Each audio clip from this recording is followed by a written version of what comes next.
Welcome.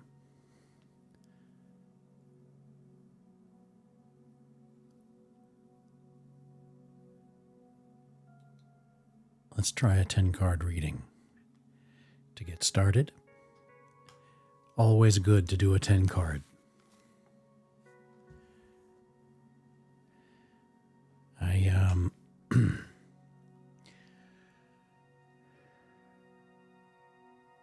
I've been working on my tarot deck today, making little changes, and actually, a good topic. The 9 in tarot.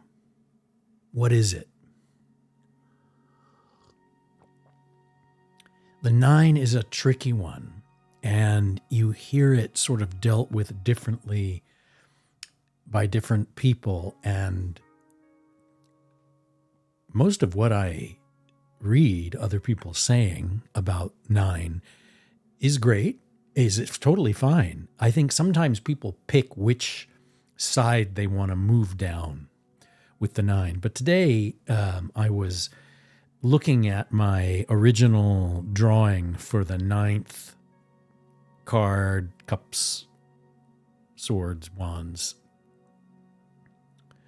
and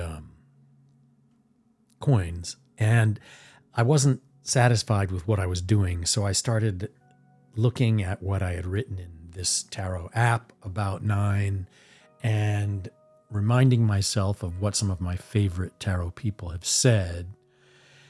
And then I was like, okay, what I need to do is illustrate the dichotomy in the 9 meaning in my imagery and sort of hint at it.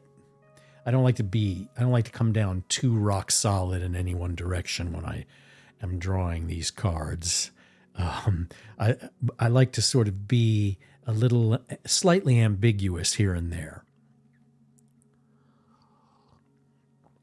And so I was thinking about the 9. What is it? Well, what I usually focus on with the 9 is that it's almost a culmination. Now, what's funny is you read other people saying it is a culmination, and that the 10th card, the 10th number, is the preparation for a new cycle.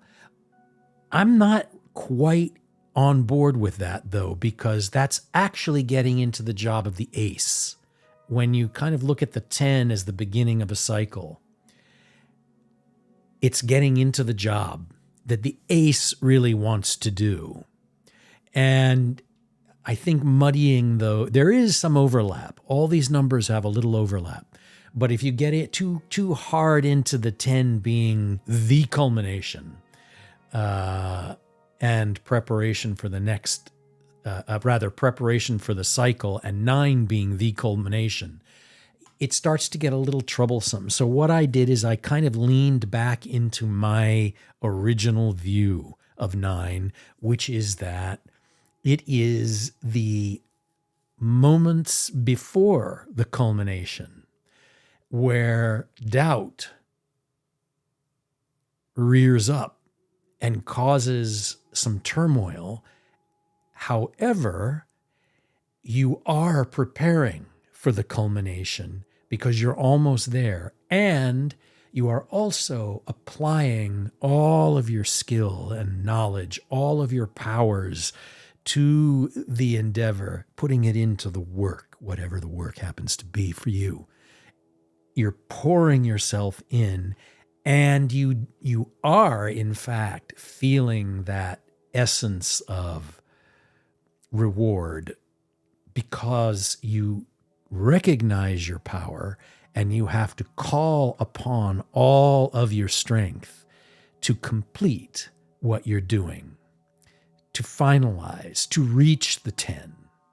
And so, but in addition to this, the 9 has spiritual qualities. It has more mystic qualities around it, where you are starting to perceive things in a whole different light, and you're taking some aspects of the 7 card, and you are bringing that sort of elevated perception and more spiritual thinking, more intuitive thinking, an attempt to move higher than you have been, to reach high points and observe farther and just absorb more and be more in touch with yourself and the more spiritual sort of hidden messages.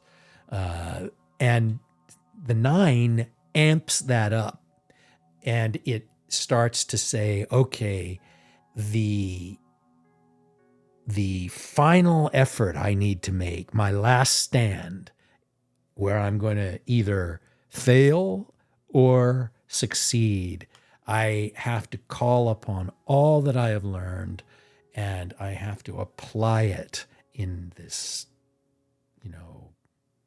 effort. And then I can move past the 9 into the 10, where it's like, yes, we did it. And now we can sort of revel in the glory of it and be exhausted and preparing ourselves for the end of this cycle, basically leaving ourselves ready for, you don't move into the next cycle on 10. You have the party, and after the party, what comes? You're just, and the room is a mess, right? That comes at the 10. And the ace is then the accumulation and preparation for the new thing. That's how I view it. That's what I think makes the most sense and keeps these numbers some more delineated. The 9, though, I do enjoy the quality. So I began drawing the 9th cards with this aspect a few days ago. I began refurbishing them, or I was redrawing. I was changing what I had done before and making them very sort of the idea of emanating out what I have to offer the world. But you see, that gets too close to the 6. And so, although there is elements of it, the 9 starts to incorporate all of the prior numbers in order to finish. That's the secret, I think, of the 9. It incorporates everything you've done, all the numbers prior, the 6 included, that harmony and joy of sharing and taking part in the activities with others and the benefit of all, that kind of thing, and enjoying the beauty of existence. So, and the spiritual qualities of the elevation of mind of the 7, and then the effort and perfection and the infinite possibility if you keep all these elements in balance implied by the 8. Now, all of these ideas come flowing through the 9th card. And it does, in fact, have this quality of great sort of benefit to all, but there is that little dark center that I have to close the final gap. I have to make the last turn on the racetrack before the finish line. And it's the hardest turn of them all. And so I've got to apply everything I have absorbed and learned and put it into practice in order to complete and reach the 10. So I was doing that today, and I ended up sort of hitting upon a solution for myself that seems to work visually for what I'm doing. But it's interesting how thinking about the cards, meaning, and then how to convey some of that visually, get you sort of really kind of intimately attuned to what your real view of the meanings are or is. And it's very good for me because it keeps me kind of always sort of pondering how, the meanings can't just be simplistic blobs that you go, this is the meaning and that's it. They are more complicated. They have these weird little branches that stick out. They're like wild growing trees. So you've got a tree with a basic trunk in the middle, and it looks pretty much like a tree, but it's got these wild branches that shoot out and kind of hint at other meanings. So you've got to have that included in whatever it is you're doing when tarot is hanging around. 10 card reading. Now,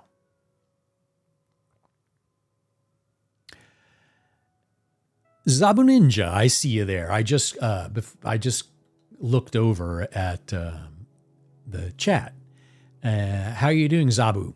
And if you're joining the queue, let me see what you're doing. Well, I'm going to check the queue in a minute. The first thing I wanted to do was do a real quick 10 card reading right here on the main screen. And it's just a nice way to sort of get rolling and do a reading that's kind of for everybody. Now, I'm not going to go into too much detail on this one since I know you want to be in the queue. So bear with me. I'm going to shuffle these cards a little bit. This is really shuffling the deck. I wrote this. This is all my code, and I know the whole thing inside and out. And it shuffles, it randomizes the deck for us every time I make it do this by pressing this shuffle button here. Okay, I'm ready. Let's pick a card. And eeny, meeny, miny, boom, there we go. And what did we get? A 4 of cups. Okay, let's keep going. And that's the heart of the matter that we're going to look here. Let's take this one. Current obstacle, we get the 3 of coins. Let's pick another one for our root cause inner factor. And we get the Queen of coins. Let's move on to past fading influence. And we get an upside down 9 of cups. Let's move to conscious intention self-advice. And we get a 6 of wands. Let's move on to near future. And we get an upside down King of cups. And let's move on to personal self-image. The Knight of coins. Let's move on to outer social influence. What do we have? An upside down strength. Let's move on to hopes and fears. We have the Hanged Man making an appearance, ladies and gentlemen. Let's move on now to the likely final outcome of the entire shebang. And what did we get? The 2 of wands. All right, we have a cautionary reading. That means, hey, don't go traipsing out into the forest like an innocent. It's not going to be all roses in there. All right? There's going to be some thorns, so let's get ready. Let's look at the root of the matter first. Major concern. The 4 of cups represents confidence, stability, knowing oneself and one's emotions.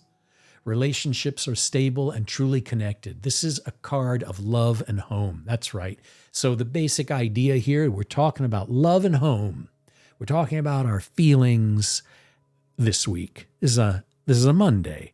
So what better time to think about our feelings than after the first day of work and all that nonsense?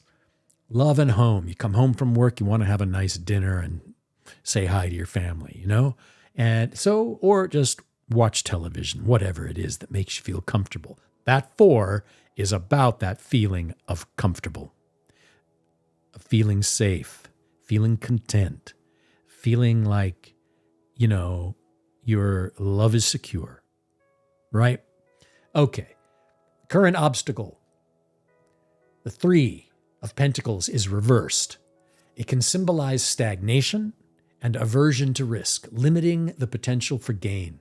Can also mean an ill-advised rush to action. Well, chances are, if we're going with this 4, then maybe we're getting, we've been wanting to be at home a lot. And we're having some trouble maybe deciding, to go to go out and do what needs. We might be putting something off, something in the financial area. It's the coins card after all. Now let's go on down. Root cause. We have unconscious factor, queen of coins, represents a deep comfort with material world and sensuality, radiating nurturing energy and a feeling of complete contentment. Okay? And she's of coins also. She's content. What we have is this feeling of being at home, safe and sound, content in heart, probably putting off some things we need to do. But we have this part of us, we keep forgetting that we're actually really good at handling all these matters. We're really good at it. Okay, let's move to the fading past influence. 9 of Cups reversed can indicate remaining in the comfort of a current happy situation. Yes, just like we are in the 4 here in the center. Okay, with limitations for further growth. There may be a resistance to important changes. This is what this is saying now, but we're about to get out of this. All of this here in the middle has indicated being comfortable, and now we're getting too comfortable and putting something off. Let's move to what our conscious self-advice up in the top 5th position is. The 6 of Wands reversed can suggest failure and further disharmony. There may be a lack of confidence or hesitation. Desire may be out of control. Well, in this instance, it's most likely that because we've been so reserved and content and putting things off, we need to tell ourselves here consciously, the advice we need to give ourselves is beware of losing our drive because of all this, losing our instinct to get stuff done, to make things, to express ourselves. This is our risk. Let's see, near future position in card 6, we have the King of Cups reversed. Notice across the board here in a straight line, we've got 3 cup cards, all about the heart, all about our feeling. Now, he may indicate an absence of generous feeling or self-destructive anger and control of others. It can, let me add to that it can also be, a detachment from our feelings. And that's coming up. So we need to be careful here because we've been content, we've been putting things off. If we don't take our self-advice, we could end up sort of sliding into this feeling of detachment and not being very generous with others or with ourselves because we start ignoring our true feelings. Let's move to 7, personal self-image. This is what we sort of say about ourselves. The Knight of Pentacles symbolizes the active spirit of one who seeks further material and physical success, taking new roads and seeking greater creativity. So this is us telling ourselves, get up out of this nonsense, stop procrastinating this thing we have to do, and go and do it and stop messing around. For goodness sake, okay? That's what we're telling ourselves. We're looking in the mirror and going, come on now. Stop being a jerk. Get up and go do your stuff. Okay? Let's go to outer social influence. What other people, we assume, might be thinking about us. Strength reversed implies a weakening of the creative force. Yeah, duh. That's what this whole reading is telling us. And confusion of the conscious mind when confronted with instinctive drives and inner visions. Something may prevent you from experiencing life to the fullest. Well, now our friends are starting to notice. That's what this card, our friends are starting to whisper behind our back, Jesus, what's wrong with our friend over there? They used to be really fun, man. And I mean, you could count on them to have a new joke that they wrote all by themselves. Or some silly poem they wanted us to hear about someone they were falling in love with. And it's been total silence and just drinking beer for the last 2 months. What's going on? That's what that card is. Let's go up to hopes and fears in the 9th position. The Hanged Man shows up, who indicates a person giving themselves over to something. He's possibly in a position of self-sacrifice and suspension while awaiting enlightenment. Okay, This is a new way to look at what's going on with us. All this hesitation, all this sort of procrastination, all this worry about getting detached from our feelings and being too isolated and secure. And now people are like saying, why this person's like looking kind of like wishy-washy. Well, actually, I think what's going on is we're in a process of gradual change. There's something that could be beneficial here if I allow myself to try and look at all of this from a different perspective. Where is the benefit in this feeling of sort of being shut off, of being isolated, of not doing what I really feel like I should be doing? Where's the benefit? What am I learning about myself? Let me have some time to see what that is. That's what the hangman is doing. Let's go to the 10th and final card, the likely outcome. The Two of Wands reversed, again a reversal, can be a warning of hesitation to move into action, repression of desire, and a complacent approach to creativity. Okay? So this reading is all about being too damn comfortable. It happens all the time. It happens to people who are creative artists. It happens to people who are working on a project of any kind. It happens to people who are simply trying to get along with someone or move a relationship forward or get to know someone. The creative energy, you start to lose, you get a little closed off sometimes, and you want to feel secure and protected, and that's what all you do, and you end up kind of getting stagnant. And that's what this reading is saying, is that there's something going on. If you take the approach of the Hanged Man and use it to understand yourself more deeply, then that will be of benefit to you. That's essentially the reading.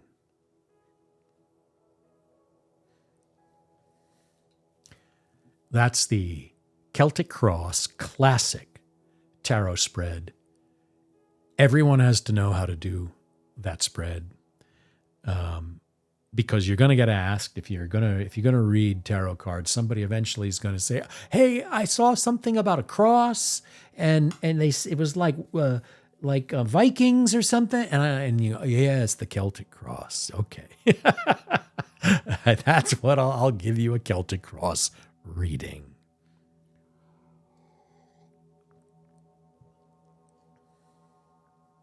Now, let's switch over to our very trusty tarot deck.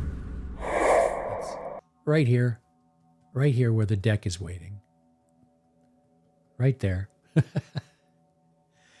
All right. Now, I think the queue is open, and it is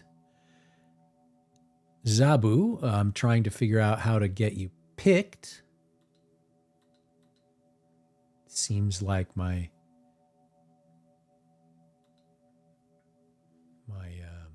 hang on a second. Yeah.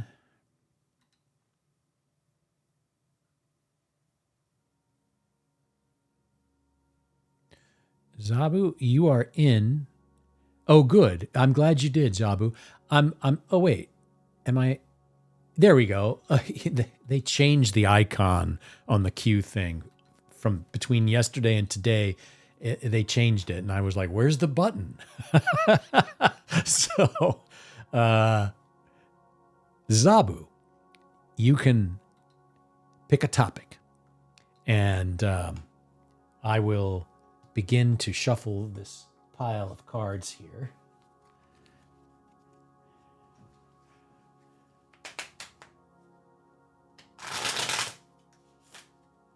Like, I'm not sure why they need to change the button. It was perfectly fine the other day, and I don't know.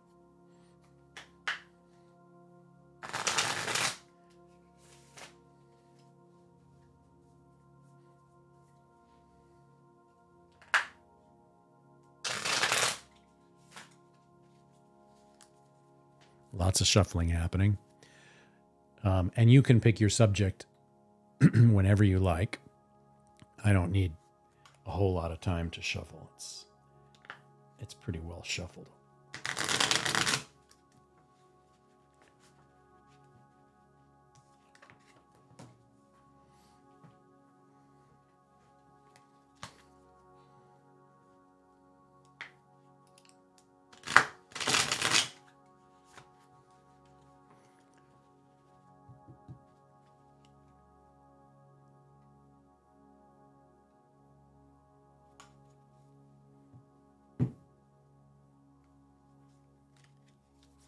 You're concerned for your friend. She's around bad people, and I love her, and she's being distant. What does Spirit want me to know to get through this?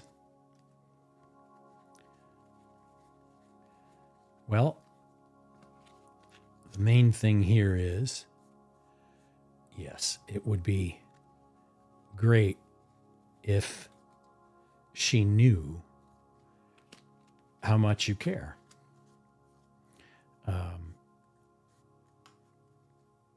Chances are she probably does.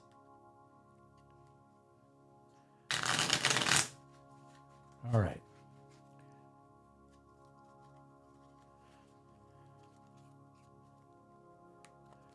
All right, so the cards will offer. I've been doing this reading a lot because it's very appropriate in many ways recently for some reason. I call it my little mountain peak spread. It's 3 cards. One card in the center takes a primary position as the most sort of visible aspect. And on the left side, there's a sort of a more subtle, unconscious recommendation. And on the right is a more conscious sort of action-oriented recommendation. Let's just have a look right away. And we see the star reversed. So let's immediately think about what this is doing. The star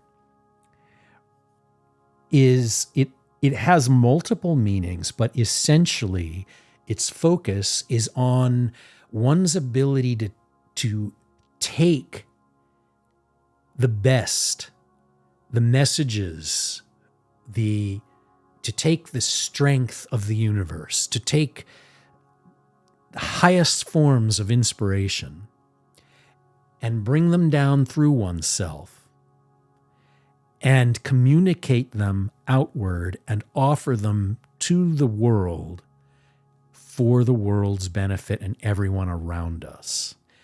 You want quite clearly to have I think underlying your question is a way to communicate and to help someone perhaps see their situation because you're concerned about them. And the star reversed is showing that there is a halt in the flow, and your desire to do, you see what the person on the card is doing? You see these like wonderful images, starbursts above. And you see that what she's doing is she's pouring out whatever she has into essentially the river of life. She's giving, she's communicating, she's sharing. She's whatever guidance she's been given by the star. And we can use that as a metaphor for inspiration, for spirit, for religion. We can use it for any higher power that we happen to be most in touch with, and how we let that channel through us. And this person on the card is literally channeling it through those vases into the water or river of life for others to drink. The reversal means that there is a holdup. If someone's being distant, it's very hard for them to receive what you are offering generously and gently. The grace that you try to offer via your inspiration, via your connection to a person, via your ability to see the real wonderful person who's your friend, and this person is not able to receive at the moment what you're giving, what you're saying. They can't quite hear you because they're focused on something else, and usually it's because they have to be for the time being. There's a process that they are going through. And so the card is saying that, yes, there is a holdup here. However, the card is recognizing, because it's giving you a major card, it's recognizing that this is a profoundly important part of your personality. This desire to communicate and do it in a way with a friend or another person that is all about life and health and bringing them the best you can possibly give to them. Okay, so the card is recognizing this in you, and it's also recognizing the blockage. Now, let's go here to an unconscious sort of a zone. All right, 7 wands reversed. Wands are fire. They are the fire from the star. They are the inspiration, the desire, the drive to take some sort of action and to creatively solve the situation. Okay, but the 7 is also the number of rising above, gaining a higher perspective, a higher understanding on a very spiritual level, but also just on a general level. Anything that lets you sort of look at a situation from another vantage point that you may not have considered, in order to gain insight so that you can better communicate with someone. And it's reversed. So the message here is, and it's not too important a message because it's a number card. It means this can change rapidly. Okay. The message here is, be careful of giving in to the blockage. Try, if a person is ignoring you, try another approach, is what this card is saying. Don't give up and just assume that your advice or your communications are not valuable to this other person. Take maybe take a slower approach. Maybe give them some time. Think about the situation, wait to hear a little bit more about what's going on, and then maybe try again in a different way to find some connection. That's what that 7. The 7 wants you to find out more. It wants you to learn more and gain another, a higher view, so you can see more. So you're not like down in the trees and you can't see the lay of the land. It wants you to go up the hill and have a wider view. That's what 7 is all about. And then you'll find some sort of a way to be creative in your approach to this other person. Now, let's go over here on the right side, and we have another reversal. We've got all reversals, and that's the Page of Swords. It's about your mind and thinking. Okay, so all reversals is appropriate here because there is an issue with connecting with this person. If they're being distant, this reading is reinforcing that. This reading is all about the distance, and it's pointing out that there are things to be concerned about.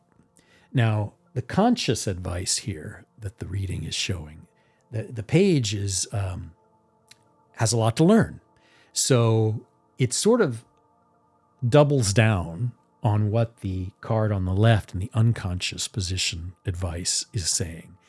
You need to know more. You need to learn more. You need to learn more about the person and how, maybe what their needs are. Why are they hanging around with certain people? What's in it for them? You may be at a lack of information. And the page is the type of person that doesn't worry about that, doesn't worry about not knowing enough, doesn't worry about not being able to know what to do, not being able to figure this problem out. The page is like, I know I can't figure it out yet. I'm not going to be able to figure it out yet because it's going to take time. And I have to learn more. That's the page's job. The page always wants to learn more. The page is also about communication. And the reversal means, yes, the communication has kind of broken down. There's distance all over this reading. And the main thrust of the reading is to say, allow the time to gain more understanding of what you're actually dealing with. And then you will be able to apply that very strong part of yourself, which is a very generous, giving person, a very concerned person. And that central aspect of you in this card, the star, you will then be able to share your feelings and your observations with this person for their benefit. That's the whole point of the star card.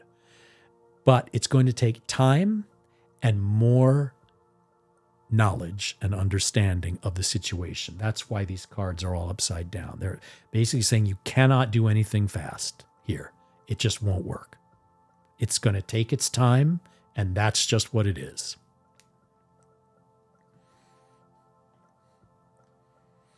So if you can afford to take the time, it can be very valuable. But that star card, when you get that, and it's about that it's always about generosity, guidance. You know what stars do for people. They guide. Sailors have used them for thousands of years. The star is a guide. And that guidance it's responsible for so many great things. But that idea of not just guidance for navigation, but the guidance of your spirit, that part of you that wants to bring health and joy and happiness to people. That the card is talking about you. You, Zabu. That's in you. And the card wants you to know that and rely upon that, because that's what's going to solve this and help your friend. Oh yeah, you have to learn more about, and look, by learn more, it doesn't necessarily mean go and research this person, and no, it doesn't mean that. It means think it through. Think about this person. Think about things they've said to you in the past. Think about their normal reactions to things that they've had, and what could be going on that really that leads them to the place they are right now, and sort of allow yourself to gain an understanding. And often, this card of trying to see things from a different vantage point or a higher elevation, the 7, it means sometimes just trying to see something through someone else's eyes, stand in their shoes and see what it is, what occurs to you when you do that. And you can't always just do that instantly. That's why the cards are all basically saying, no. The Page of Swords, he knows this takes time. He knows he's just a student. He's got to, he's got to absorb more, and it's not going to happen over a weekend.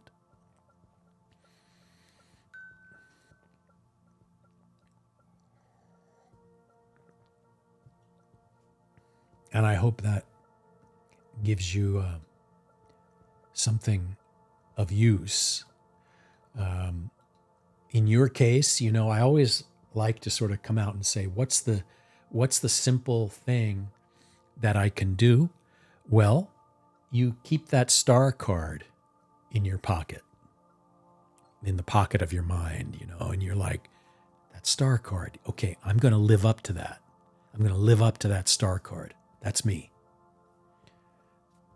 That's one of the great things about tarot. Pick a card, or a card comes to you, it shows itself in a reading for you, and just try to live up to it. Thank you, Zaboon.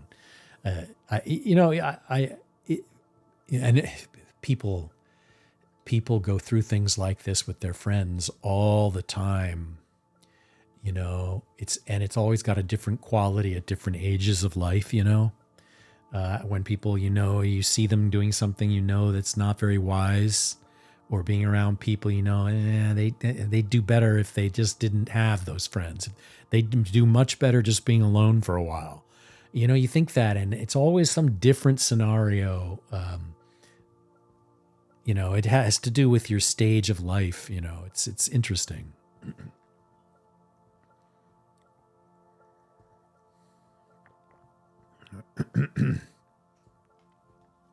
But yeah, it's like, be the star card. If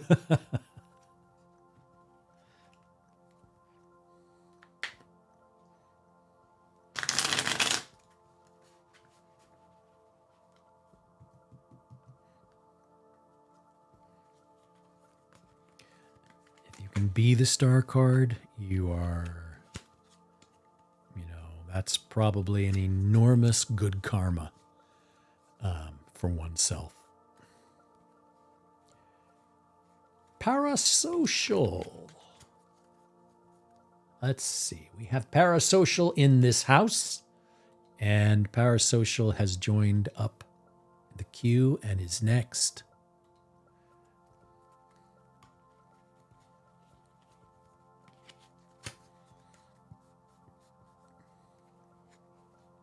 I'm shuffling maniacally.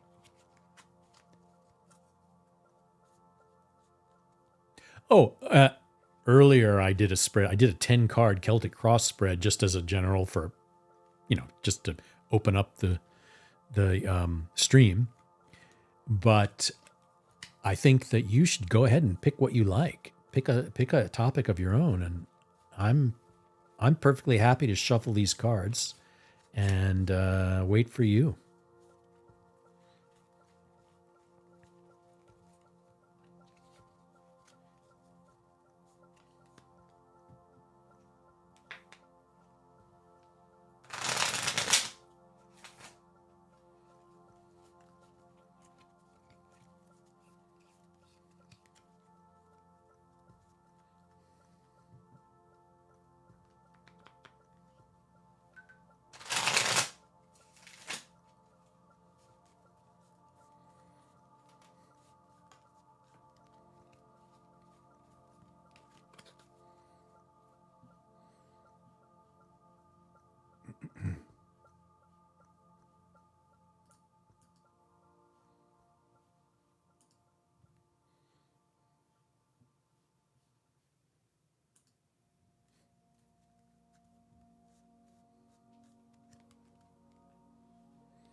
You need guidance in terms of your work and life situation, so anything the cards say about it. All right?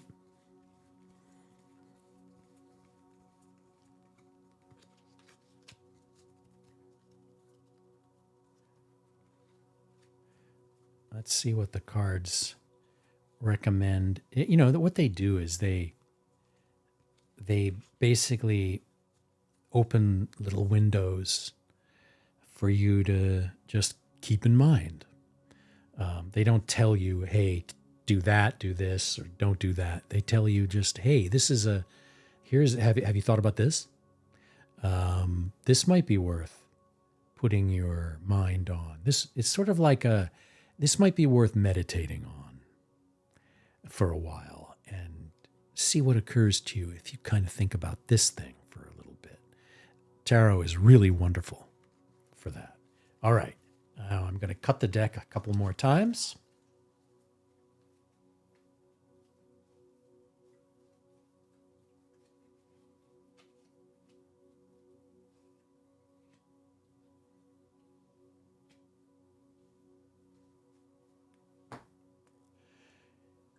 The mountain peak, the central message of the cards, is here in the middle. On the left is an unconscious, very sort of subtle spiritual bit of advice. And on the right is a very conscious, more activity-oriented bit of advice. All right. Page of Wands. We have a page, the young, happy, slightly confused, learning person.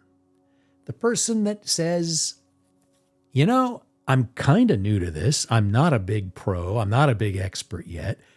And I frankly don't give a damn because I know I'm going to master this stuff. I know I've got this. It's going to take me some time. I'm getting there. I'm really pleased to be here at all. That's what the page is doing. The page is also really good at sort of communicating and with other people and running back and forth and like getting different ideas together. So there's a lot of sort of cheerful attitude about growth in the page. And the wands are the creative spirit that's in all of us and how you use your creative spirit to make things, to achieve things, to get things done anywhere you happen to apply your efforts, work, at home, wherever you at this particular time are placing your mind, wherever you need to think about this wand's energy being located. That's where this card is centering its message, okay? So if it's work, then it makes a lot of sense. And the page represents someone who doesn't, is kind of struggling to find out how to approach things and needs to adapt and learn and gets confused easily because doesn't yet have a solid, firm grip on what's going on, at least in this particular project or circumstance. Okay. Now that's the central thing. And what the reading is doing is it's reminding you that in spite of a lack of knowledge or experience, in spite of the fact that you have to develop, the attitude about it is this cheerful person who never gives up and just doesn't mind all the work because they've got boundless energy.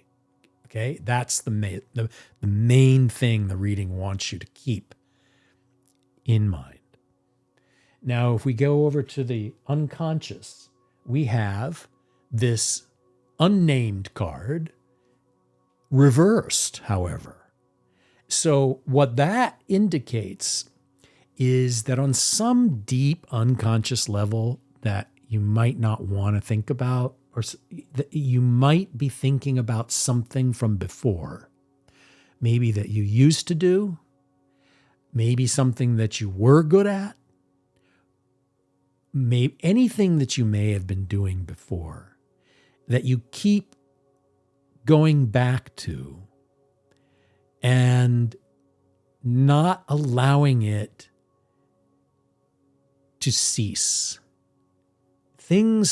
All things come to an end, okay? And that includes not just biological entities. It includes the way we think about certain things, our feelings about things or someone, our interests, they fade and we move past them as we develop. So as the page develops and learns to apply his creative energies, as you may be doing, he or she also has to be willing to drop and move past certain things that need moving on from.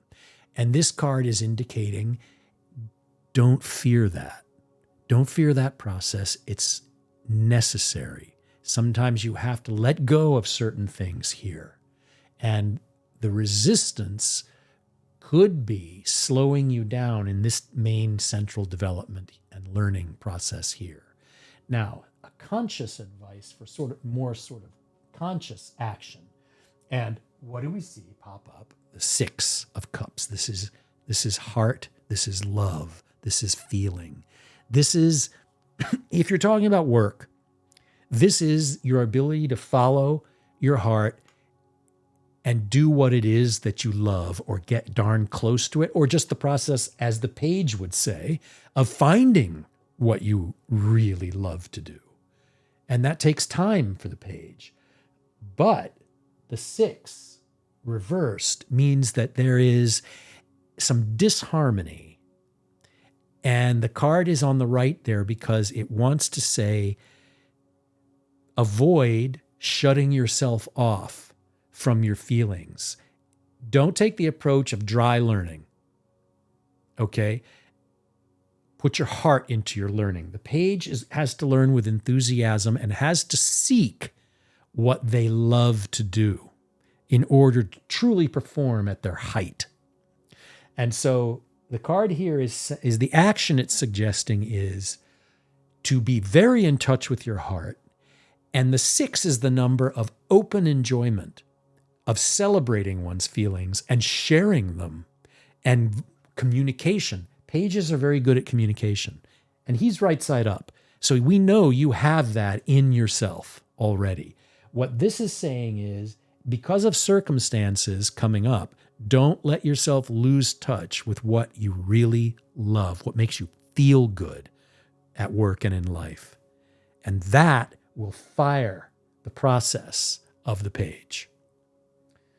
And then part of the effort here also is to let yourself let go of things that may be having an unseen effect on you and holding you down in some way, holding you back from the enjoyment of your development and learning that the page expresses.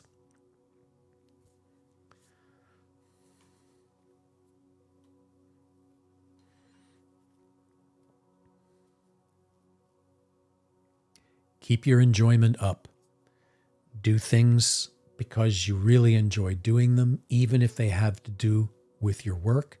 And don't forget that this page never lets a bad mood last longer than 10 minutes.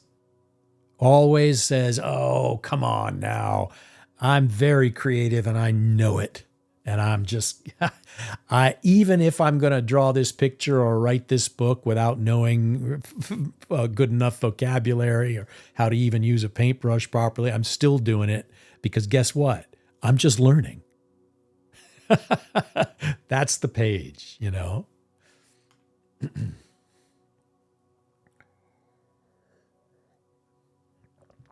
That's good. If it's relevant, then what that is the tarot reading puts itself out there, and it's based on the wild, improbable chance of certain cards showing up in this particular moment. And if they manage to sort of give you a little shift in your brain that helps you see things in a slightly new light, that's its job. It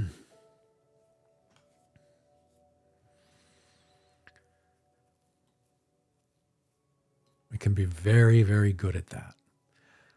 So let your mind wander back to the Page of Wands tomorrow as you're strolling around or on your way to work. Just pop into your head, Page of Wands. Yep. Okay. You get your coffee, just think about it for just 2 seconds. It's just as good as, taking 3 deep breaths and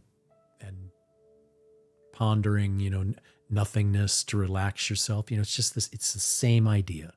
You're just pondering that card that you got in your reading. And it has a relaxing effect and gives you this sort of sense of, oh yeah, there's all kinds of possibilities I can explore.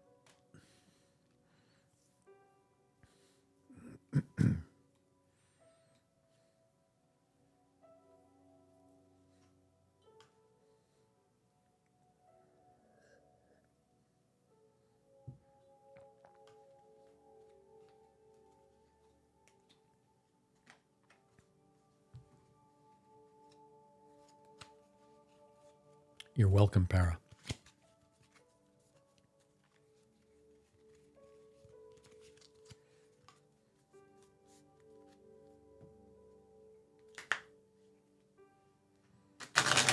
It's a funny thing about tarot. Tarot, you kind of, when you're reading tarot, there's a quality that I'm interested in about it, which is that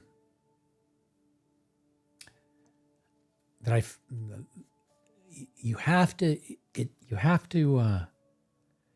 try and let the tarot speak for itself in a weird way. You have to try to be not the originator of the words. It's sort of like the star card. You're trying to be the conduit. You're trying to let things flow through so that you're not the true origin of the words. The tarot is.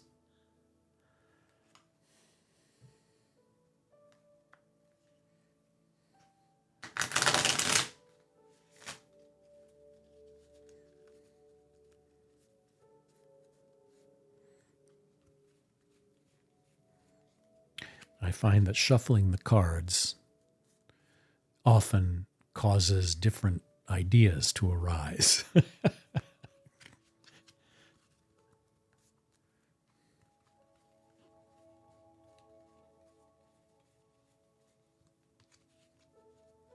I'm really looking forward to doing my first readings with my own deck.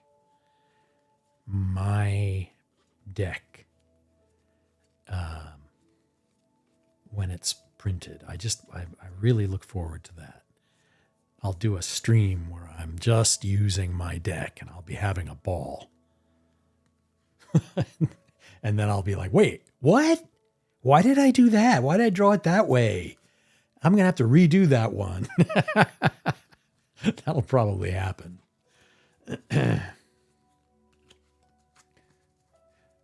Because it's so funny. Hardly a day goes by when I don't look at one of the 78 cards and make a little change, a little something, a little scribble, something. But I'm at a point now where I could say, fine, I'll print it. I could. It's good enough to do that. Good enough. It's ready enough to do that. Absolutely.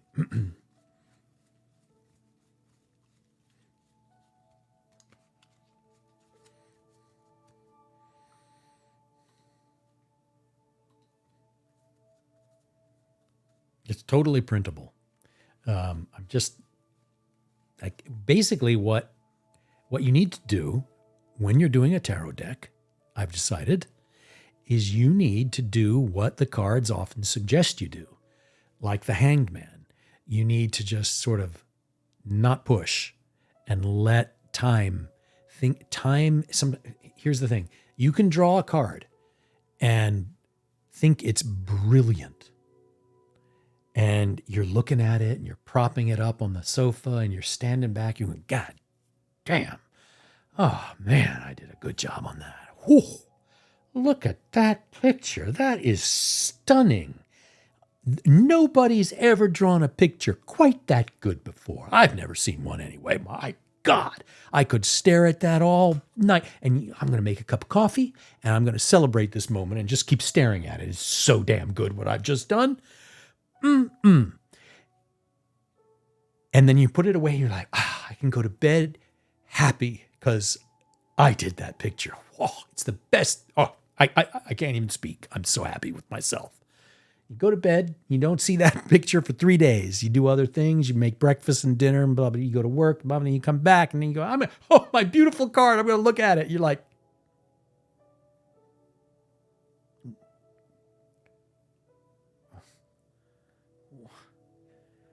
what the hell is this piece of shit? And then you're like, no, give me the pen. And you start doing, wait, no, I got to fix this. Oh my God. And you go into full blown panic. I got to fix this.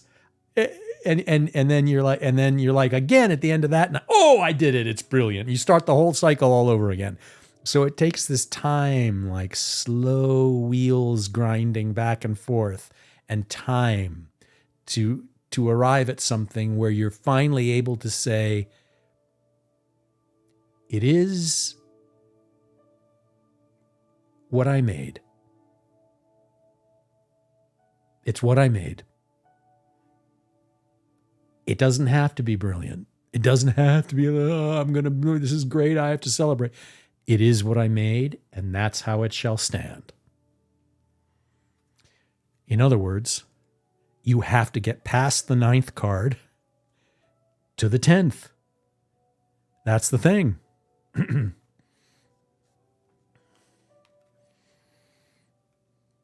The 10th, where you can say, it is what I made. And now I can celebrate, or I can take a nap, or I can just watch TV, whatever. But I did what I did. I made it. That's all. That's it.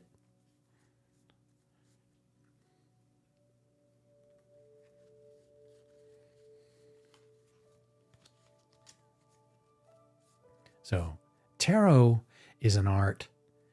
Obviously, making a tarot deck is an art. It's also connected to spirituality, if you want it to be. And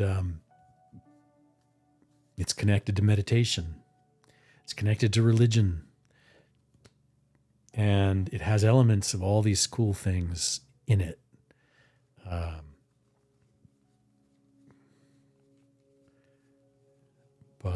Yeah.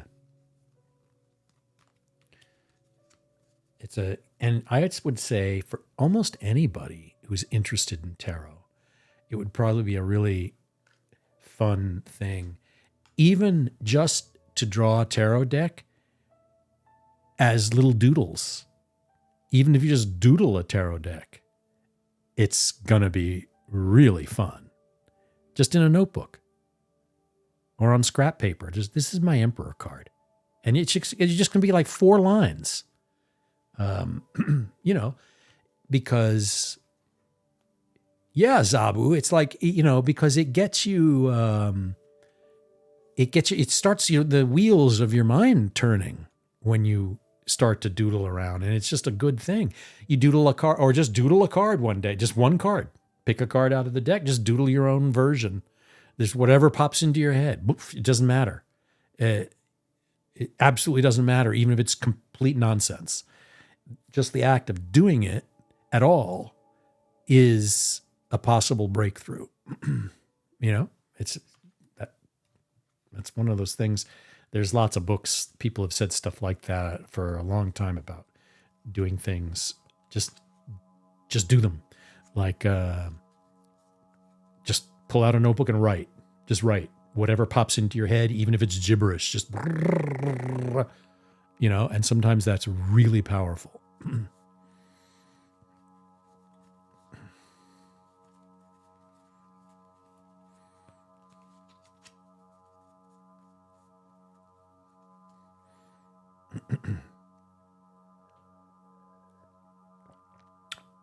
I ordered a good light for this streaming stuff. I ordered a light. It's coming the day after tomorrow because I have crappy lights that they're fine for sitting here and doing, if I play a game or whatever, they're fine. I have little LED light panels, these little square ones. I'm using one to illuminate this over here where the tarot table is.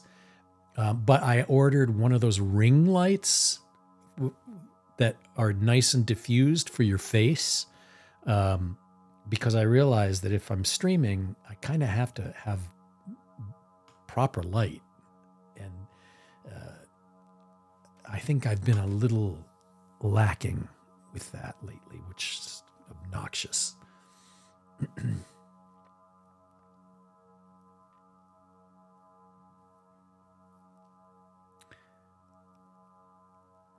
Well, yeah, and you can, if you start thinking about things too much sometimes, yeah, you can't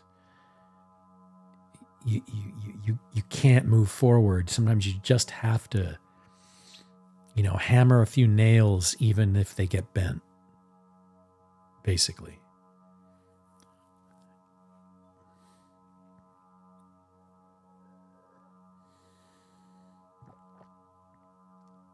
So doodling is a really good one, I've found, even though I don't do a lot of doodling. But when I draw a tarot deck, a lot of that can be considered doodling because, I draw things and then erase them. But yeah.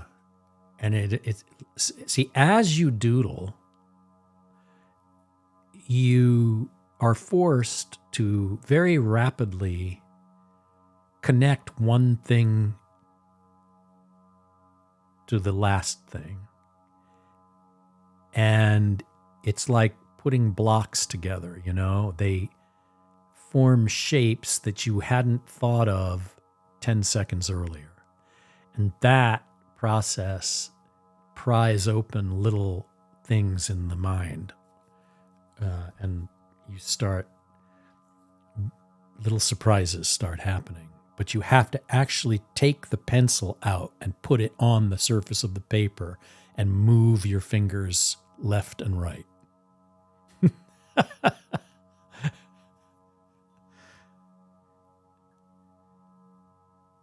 Angela,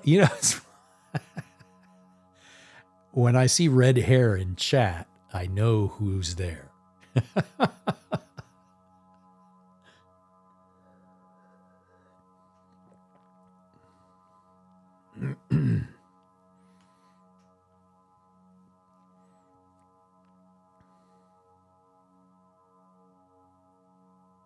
Yep. There's like red hair. There's some wings. And I think she's holding a crystal ball or something. I think. Yeah.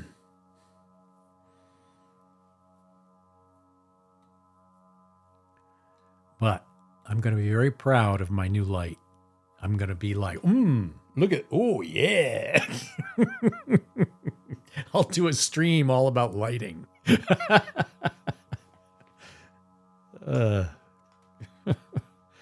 But one thing I did is, see, the image tonight is a little on the dim side, but I did that on purpose because of some technical stuff I was trying. The video actually performs better if you slightly underexpose the setting on the cam. These cams, they actually do smoother motion if you don't try and push the exposure way up to brighten the image. And that's why I got the light. So you can keep the camera's exposure setting low so you get really smooth motion, but then you have a bright light to compensate for that. That's the idea. That's the trick.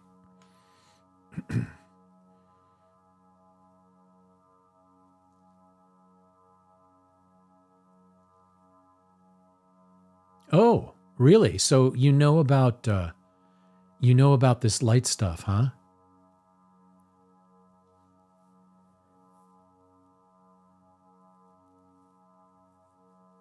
Yeah, light. It's like it's it's awkward because the lights also like you don't want them in your way. I mean, you don't want them on your table and messing everything up.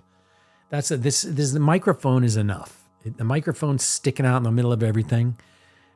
And you really, the only way you're going to get any kind of decent sound is if the microphone like is right here. It has to be. When you see people recording albums or even singing concerts in stadiums, you don't see them like holding the mic there. It's always right up against their lips.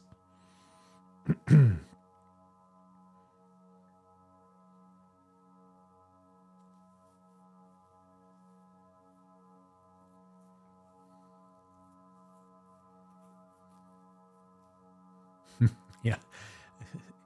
The thing is, when you talk about streaming, people who do these little useful videos, they sometimes they get a lot of attention because people always need these little tips about how to do this or that, even if it seems like really simple and everyday to someone who makes video. There's like a bazillion people who are new to it who need to know these little things. And if you make a very clear, little, nice, sharp video about these things, it can really, you can get a lot of views on, I've noticed. People, my God, sometimes I look at someone they've made a simple video about like how to put one light on the right and one light on the left to light yourself properly. And they've got like 450,000 views. I mean, it's like, whoa. So that's pretty interesting, and then, sometimes tarot videos too. It's interesting. I've noticed some tarot videos with a lot of interest. And so actually I thought I would, I'm going to not stream, just make a couple nice little tarot videos specifically to be standalone little films. Because I do notice that, those are kind of effective at times.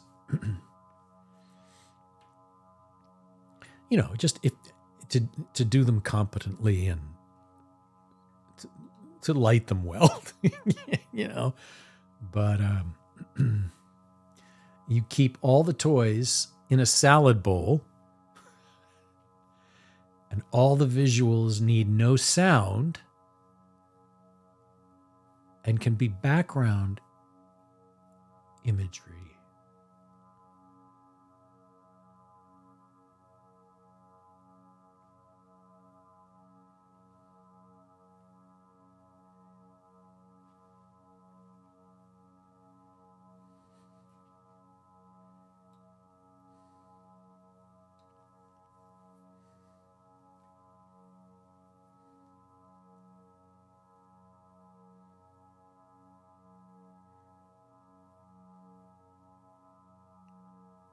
Wow. Wow, that sounds wild. Whew. Tarot is already too much for me. I don't even know. I mean, my goodness. It sounds something sort of like a kaleidoscope, but that's like a cool word that you've invented there also. That's a cool word.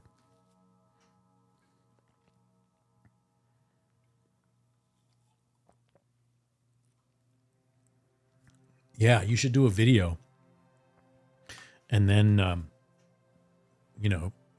come over here and give a link and we can see it.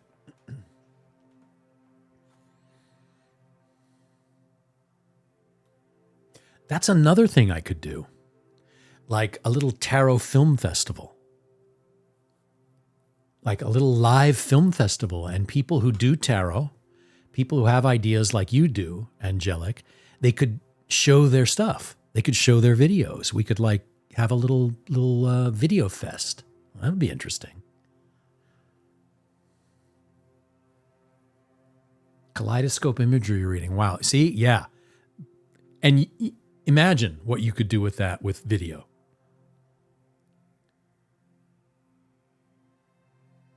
Oh, wow. Yeah.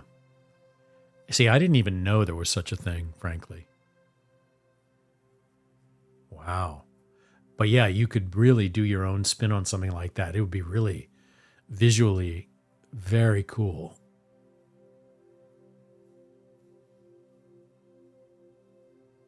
Yeah, a lot of color, I can imagine. Yeah, you should make it. Make it and bring it over here. Come on. Come on. Film festival next week. Let's go. Let's go.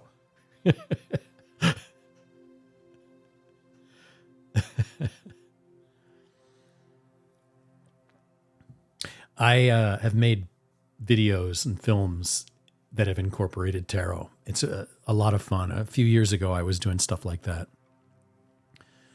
And it's really a good time. And all the editing and stuff, I was using Final Cut. No. For that last one, I used Adobe Premiere. And then I made another one with Final Cut Pro. But those editors, you can layer things and have all these different layers that you can see through and stuff. It's really, really fun. So if you do something with Kaleidoscope, you could just go crazy with that. Kaleidoscopes are old as heck. Yeah. Yeah.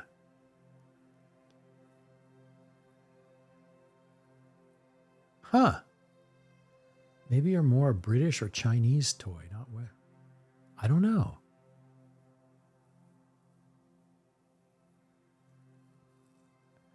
The origin of the kaleidoscope. I don't know.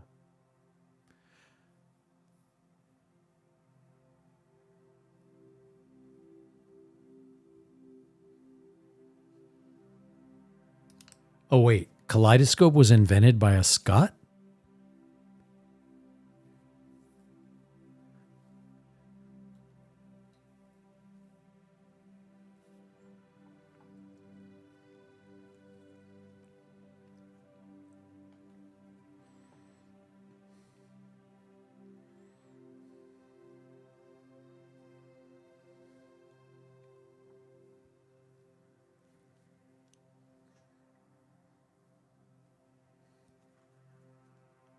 Huh. Well, that's new to me.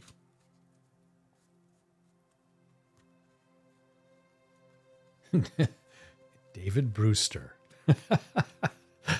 What?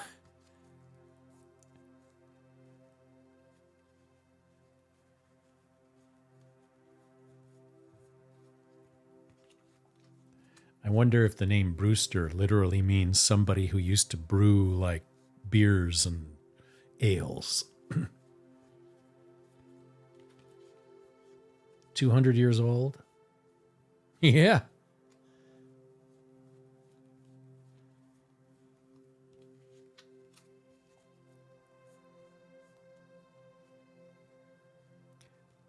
Ah, that makes sense. Turner, turning the lathe. Yeah.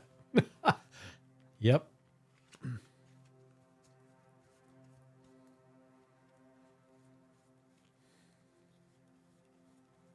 It's so interesting where names come from.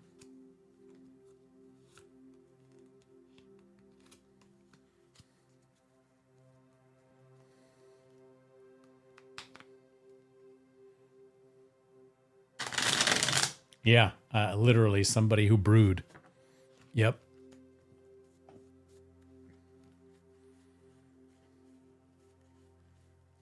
Like, John the Brewmaker.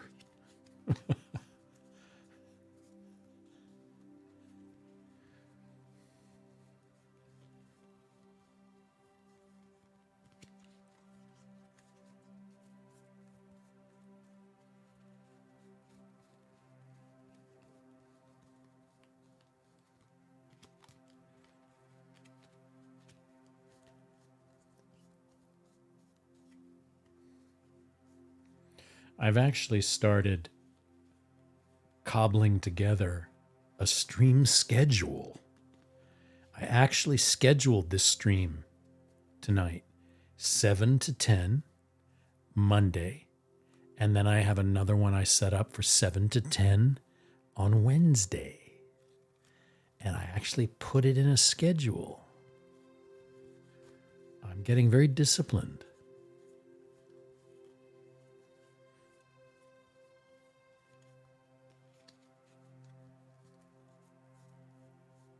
I'm like, well, okay, so why shouldn't I be able to accommodate a regularly scheduled tarot stream? Why not? Monday and Wednesday are probably the perfect evenings to do it. As a start, just to start, see if I can stick to that. I can always throw a third or a fourth in, but that's sort of what I'm doing.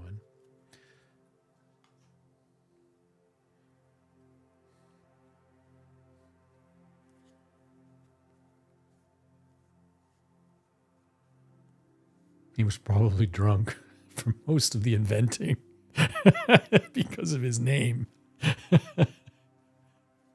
Yeah, probably. Yeah, he was like, "Oh, look at this. This is making me high looking at this tube with these colors." Wow. It's funny. I wonder, I bet something happened, like he had thrown a bunch of junk into a glass jar or something, like had some stones or something from the ocean or something, and threw these, and they were some different colors. And then he just sort of decided to be stupid and look through the bottle, and he turned it and they started to move. And he was probably, oh my gosh, this is so cool. And he was like, oh, I got to make this actually a thing, probably discovered it accidentally initially.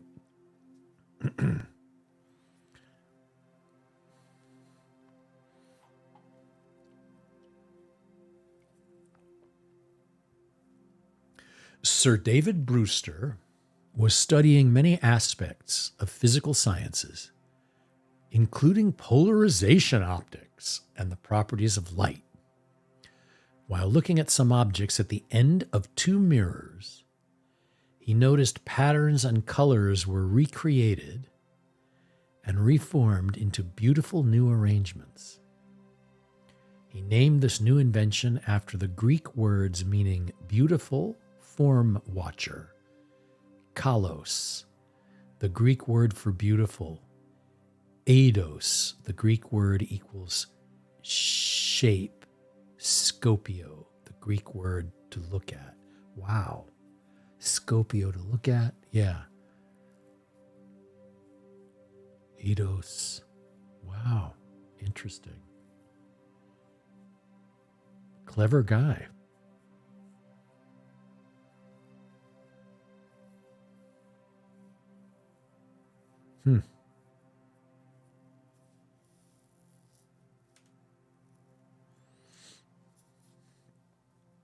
Yeah, you can find some really nice kaleidoscopes in odd places, like odd little toy stores and stuff.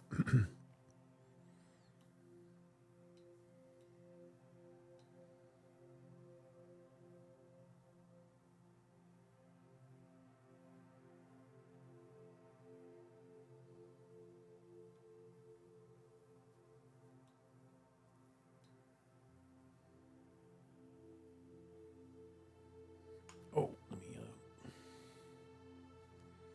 keep getting a thing on my... I don't like smudges on my glasses. Very, very distracting. I'm Mr. Perfect Clean Glasses guy.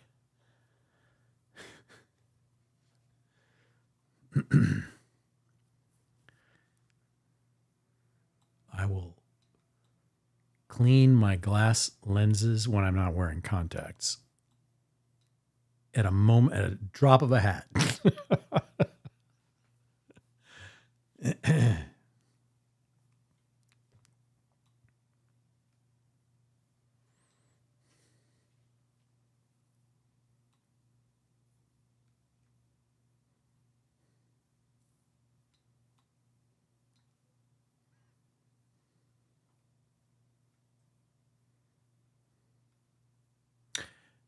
Your ancestors want you to be something of my ancestry, which I would never thought. Turns out your ancestors somehow do want me to be something of my. So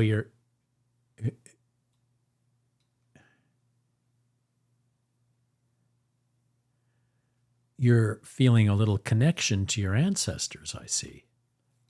Huh.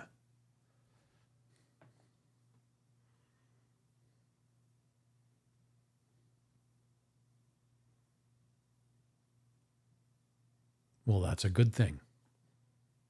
Your connection to the kaleidoscope is it could have like an effect on you creatively, actually.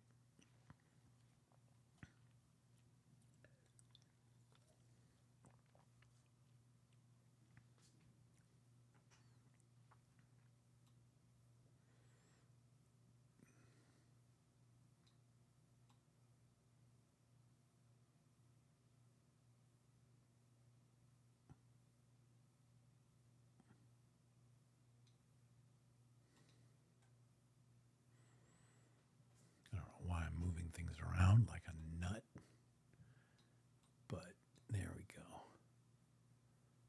That's good. I like to arbitrarily readjust things.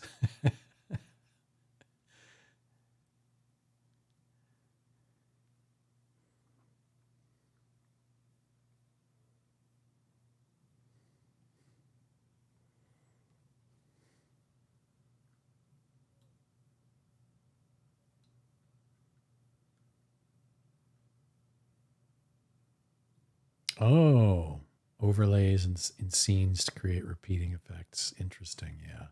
So you can use OBS to just sort of actually create a visual effect. Yeah.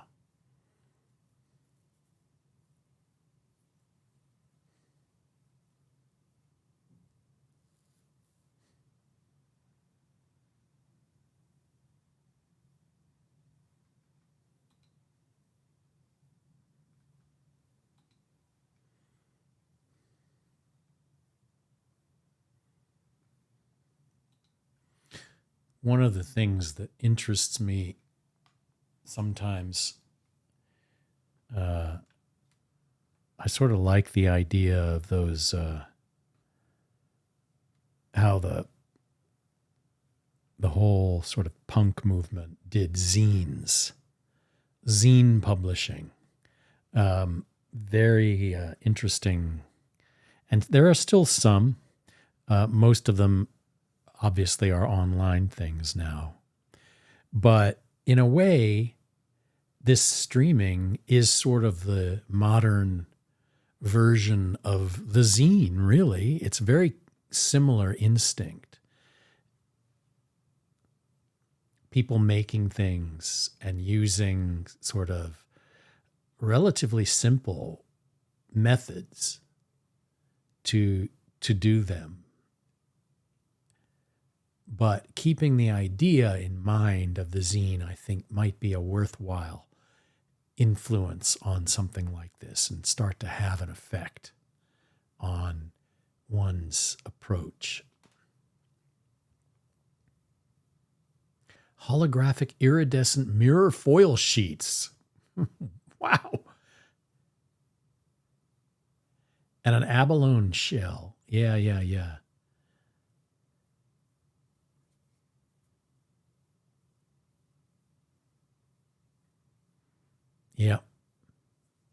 That's cool. Yeah, I mean, you sound like you're gearing up to do a video. And so as I said, I think people should do videos and put them up and tell people about them and have little video fests.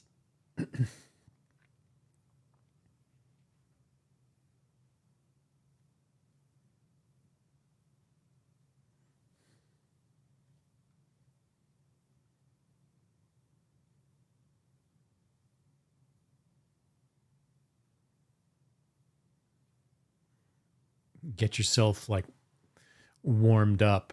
Yeah, because if you make videos, there are like there's technical things.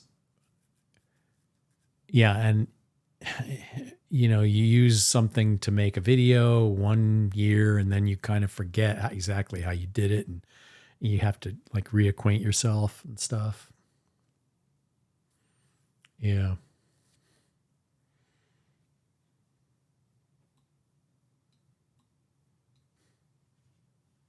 Let's see how many people are looking. Let's see that. I'm going to go on the other screen. I'm going to go to the tarot section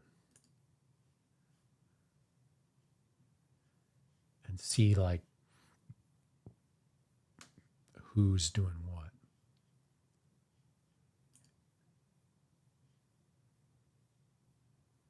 Okay, so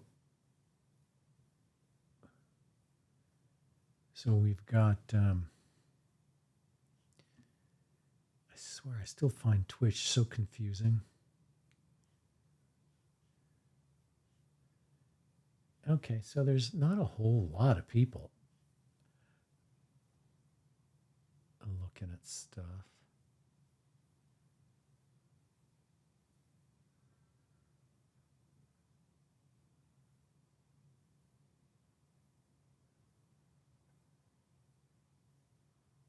It's always interesting to see how people do this stuff.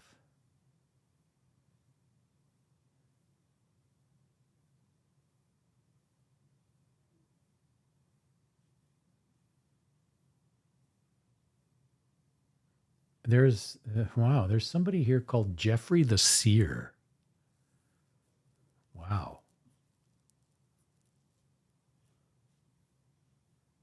Oh, he's doing rune stuff.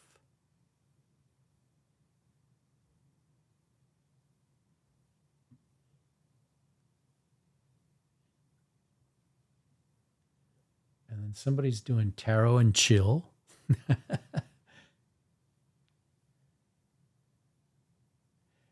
And there's somebody like, there's a streamer, let's just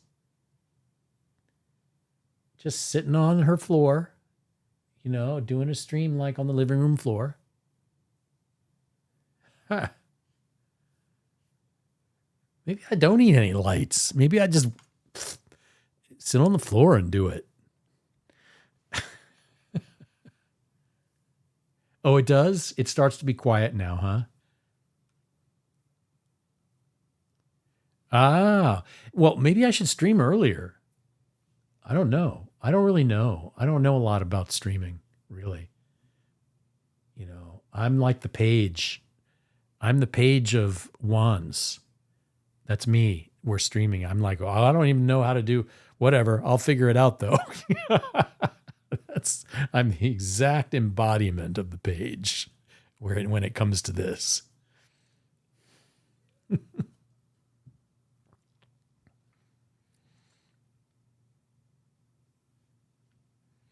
It's interesting. I like, oh, here's someone doing the tarot and chill. They've got a very purple sort of look going.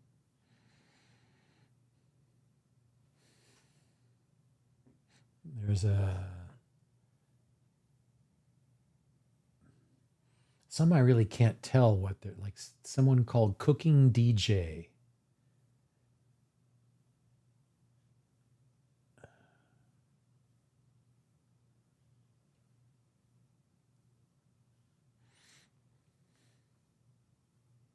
So your friend and you do it on the floor at markets where it's easier and not have to transport a table.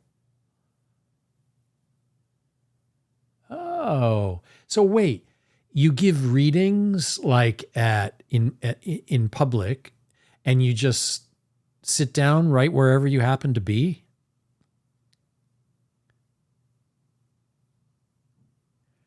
Oh, cooking DJ's a facade. What?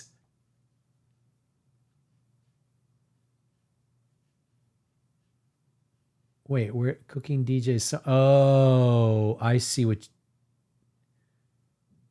Okay. And they've got the, I see, I see. Yep, yep, yep. Special broadcast Journey to Oz on Wonderland Kickstarter created by Cooking DJ. I think you're right. Oh, you have a friend who has a stall with products and you do reading under the gazebo. That's cool. Yeah, yeah, that's perfect. I would come over. I would get a reading. I'd be walking by. I'd go, hey, why not? There's where I live there's a shopping area, and it's outdoor shopping area with lots of stores and stuff and restaurants and everything. And they give out, the city gives out licenses to people who want to come and like set themselves up and play music or set up a little stand to sell this or that or whatever. All the performers, everybody that offers something out on the sidewalk there has to get permission from the city, and they're given like a license, and they're allowed to do it on certain days, I think. And I notice now there's a little cart showing up, and it's a tarot cart, and these two women basically they set up this little tiny cart, and it's got a little awning, a little teeny awning and they sit on like two stools behind a little countertop, and it's only like 4 feet wide, and this little tiny awning covers their heads, and they have a piece of glass on the counter, and underneath it has the different like prices for one kind of reading or another kind of reading, and it's tarot.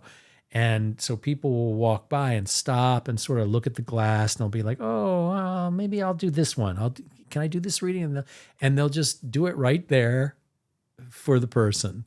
And I've not walked up and had one done yet. I was just I just noticed them a couple of weeks. I was like watching. I was like, oh boy, it's like a nice little business.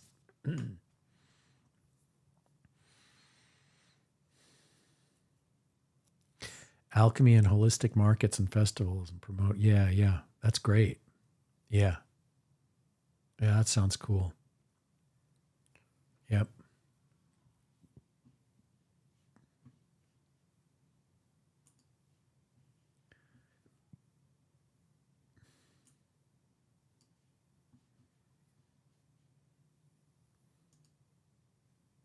California, the tarot state. California, surfing, running to the beach on a sunny day.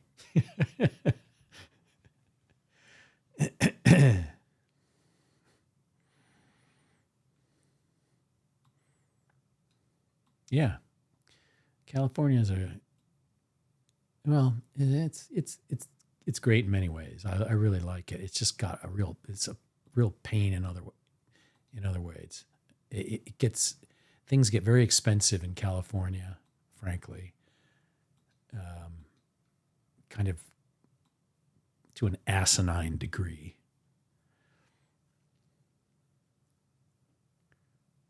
Oh, really? Yeah.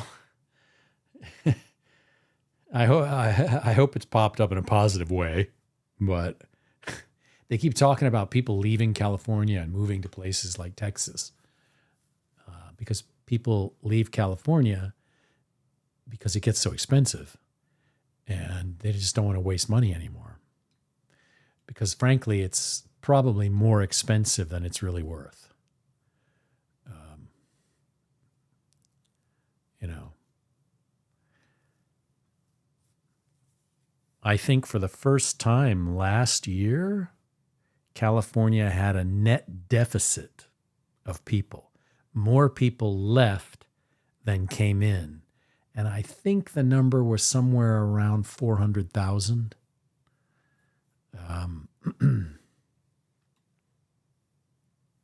400,000 more people had left than had come in. And that was a first.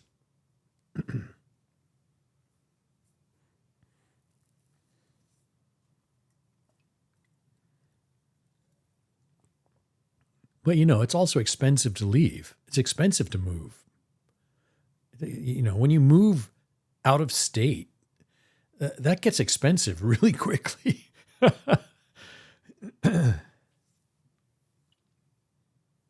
Oh, really? South Africa, way cheaper, huh?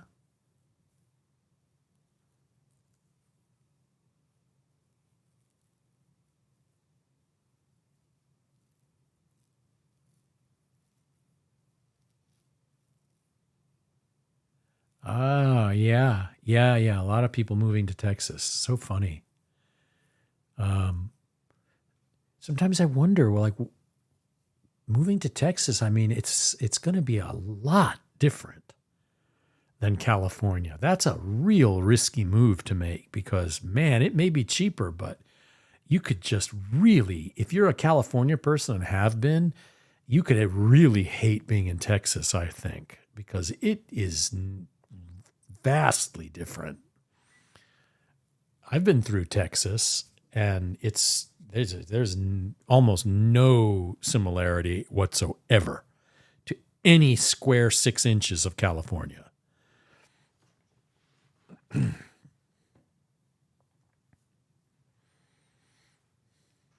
I mean, the two states could not be more different. But, and I was talking to somebody recently about Florida. Apparently, Florida has no state income tax. And so we were wondering, how does Florida how does the state function without an income? How do they do it? Well, it turns out they charge for certain services provided by the state to make money and sales tax. So their sales taxes must be higher, I would think. Or Florida has a really small government and doesn't have a gigantic budget. Who knows? Oh, returning to their family. That's a very valid point. Yeah. Yeah. You're absolutely right. They leave a place where their family has, that's actually a really good point. Yeah. They break away because they have to. They're just not accepted maybe by family and friends and the locale. People can be very, very uptight, and they leave. Yeah. I know. I have been talking, I've been saying the same thing about my own country and how things are looking that way and going. Yes, I know exactly what those studies are talking about. Yep.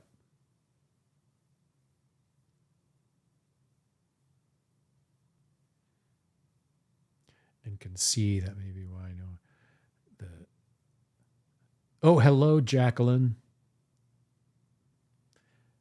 Hello, Akar.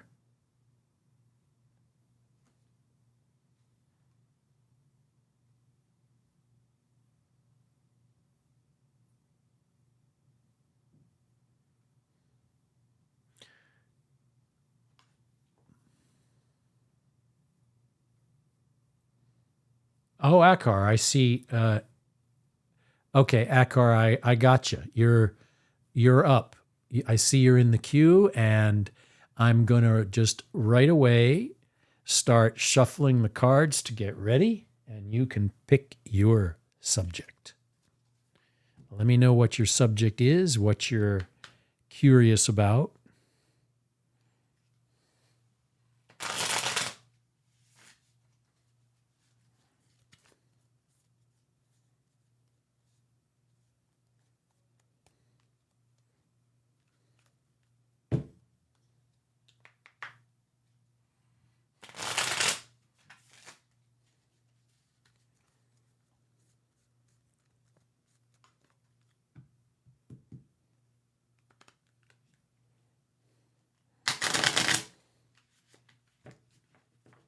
Getting a good shuffle going here.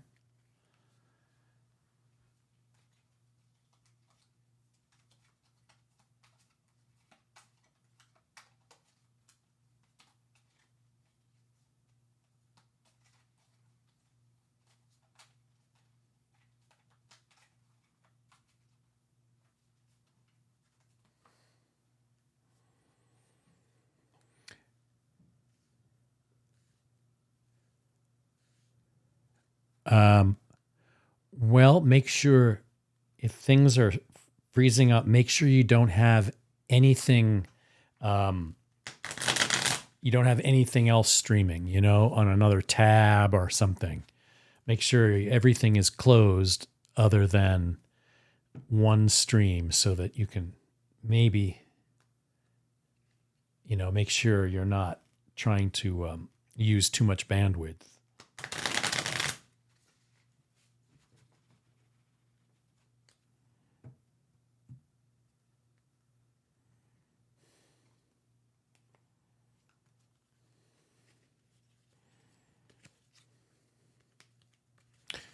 And try and give me your topic. And, you can always look at the video later, even if you keep pausing. If your connection is better tomorrow, the VOD will still be available.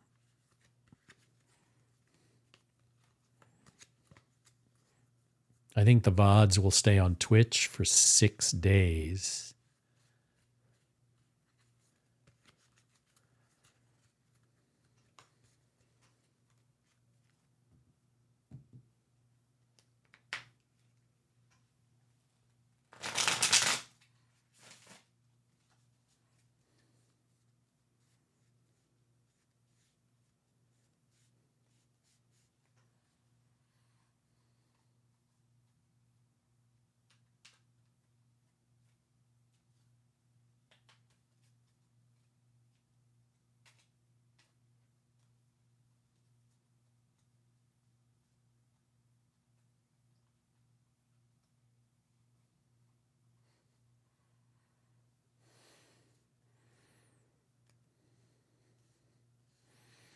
So, Angelic, you're all the way in South Africa, and you're getting a smooth stream.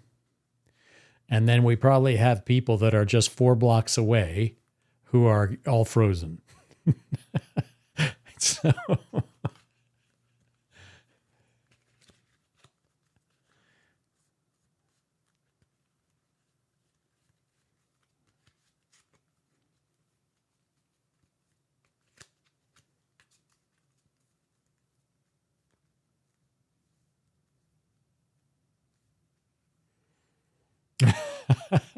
maybe that's the problem.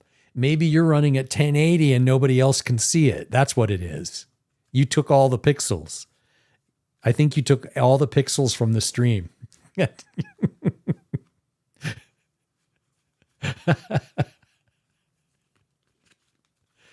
South Africa has taken all the pixels out of the pipeline.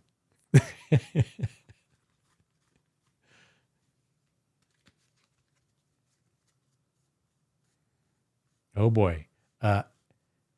Akar, are you still connected at all? I don't know. Akar might have crashed or something. Yeah, the pixel hoarding dragon. Yes. Yep. Mm-hmm. Pixel hog. That's what it is.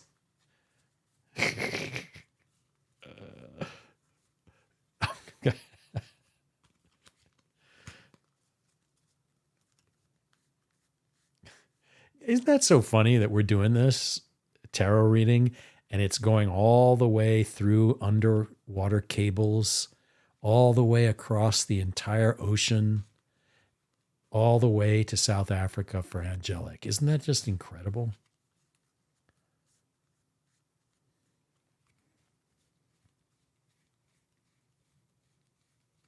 I think Akar has crashed. So Jacqueline, I'll pick up here.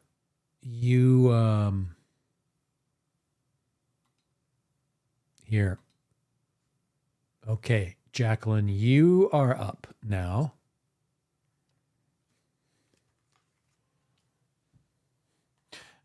If Akar comes back online, then they can just hit the Q button again. So go ahead, Jacqueline. You can pick your topic. Let me know what it is. And I think I've shuffled this deck about 170 times now.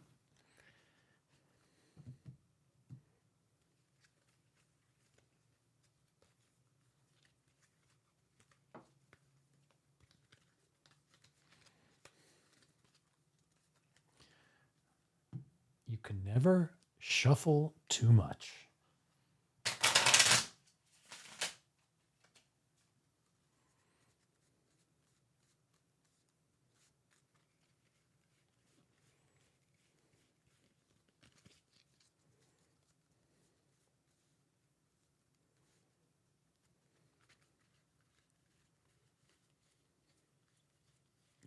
Earlier in the stream, I was talking about the number 9 in tarot and its very subtle meaning. Imagine trying to read for someone before instant communication like letters and birds. Imagine receiving your next year fortune reading by parchment via a pigeon. Yep, that's right. That's right. Yep. Well, I mean, back then tarot was just, people travel around and give, you'd probably run into a tarot reading every once in a blue moon.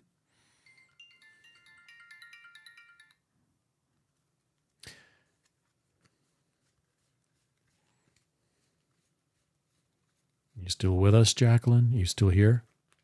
Are you able to get the stream going? Don't worry, I'm still shuffling. I'm getting ready for your reading.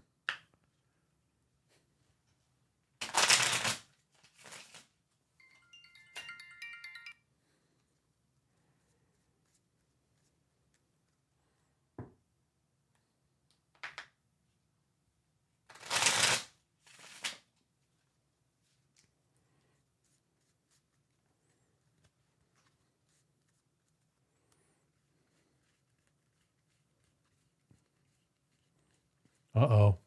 Jacqueline, I think your stream may have frozen. Also, do we have 2 down now? Do we have Jacqueline and Akar have gone down into the pixel, the deep frozen tundra of the dead pixels?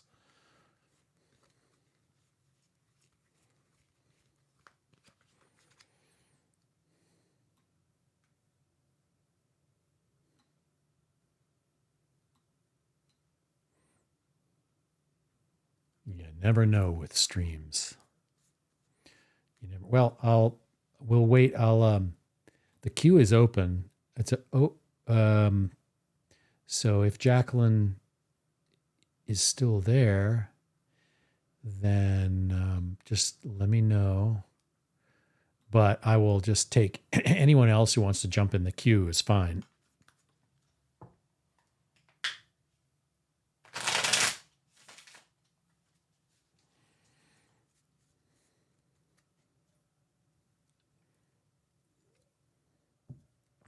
Anyway, earlier I was talking about the subtleties of the number 9 card in the 4 suits of the tarot, and how interesting it is, because especially when drawing a card like the 9, how do you express it?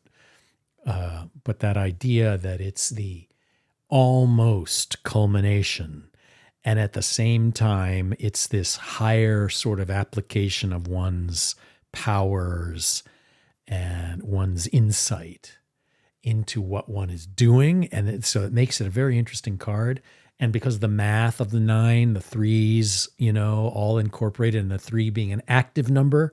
So the 9 implies all of this activity sort of multiplied and increased in, I believe, in order to get past that final doubt that you have when you're doing something important to you, and that last hurdle you have to cross to get the thing done, so that you can get to the 10 card where you can say it's complete. It's full. It's done. I did it.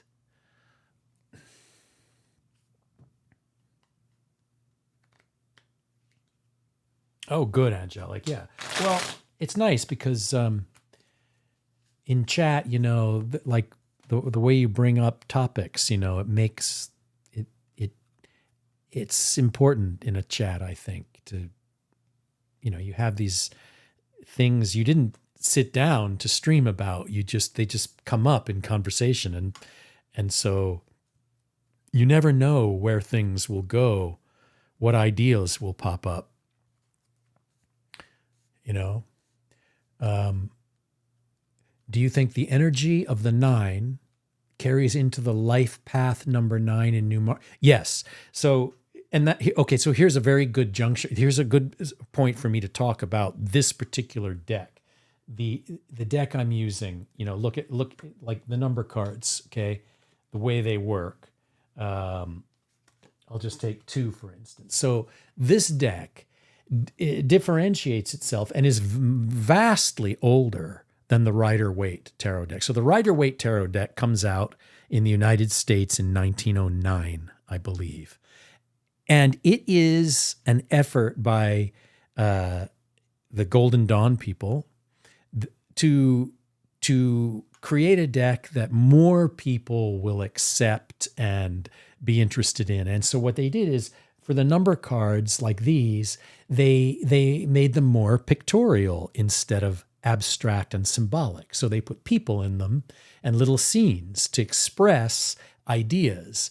Now, when I compare the Rider-Waite to this, and this is called the Tarot de Marseille. This is the French city of Marseille, the deck, and it goes way back to its structure is very, very close to the Sforza deck, way back into northern Italy, back in the 1400s, And what they did is they played a game with the tarot cards, and the numbers were part of that game deck. And then, the other cards like let me find, the other cards like, the world, the majors were added a bit later after this game became popular. But the difference between the Tarot de Marseille and the Rider-Waite really shows itself in the number cards, like these. And there, Angelic, is where your question comes into play. Do you go and apply numerology? Yes. You have to have a numerology in order to make sense of these Tarot de Marseille number cards. To some degree, the little flowers and stuff give you little hints if they're pointing inward or outward, or if the flower is surrounded by shapes. But by and large, you have to go back into numerology. And so you look at how numerology is described across a bunch of resources as you're building your perspective on this particular deck, like I have had to do. And you look at what is generally accepted in numerology as having as sort of accepted meanings. They do vary though here and there. And so you kind of have to say, well, like a number like the 9, okay? The 9 has a big spiritual element. It has an element of success to it, but it also has an element of perseverance to it. So how do you reconcile those things in your tarot reading? Success, spirituality, learning, but also perseverance. Well, you for me, I express it as you are about to have a great success in what you're trying to do. And you also have the great success of having come this far and developed and brought so much of yourself to a project that you're now wanting to share it. You want to finish it so you can give it to the world in the 10th card. But you're not there yet, so you have to apply yourself. And that 9 numerology has a lot to do with these aspects, success, perseverance, finishing, completing, finding out so much you didn't know about yourself before and wanting to communicate that outwardly. All of that is in the numerological descriptions of 9, and it's rather highly spiritual essence, so to speak, because of the interesting math that goes along with the number 9. So yes, numerology, and like the 3, let's say, here's a number 3. The 3 in numerology is very commonly described with one very fundamental basic word, which is action. The moving into action, the exploding out from preparation or build up to active. You actually start to put what you've prepared for into effect in the world with 3. Beginning to make things. And that's very common in numerology to find that being taught. In fact, almost all descriptions of the number 3 include something very close to that.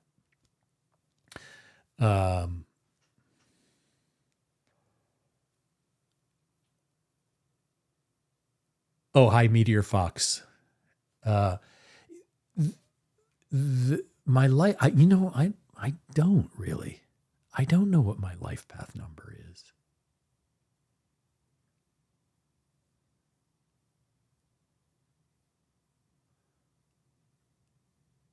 I really don't know.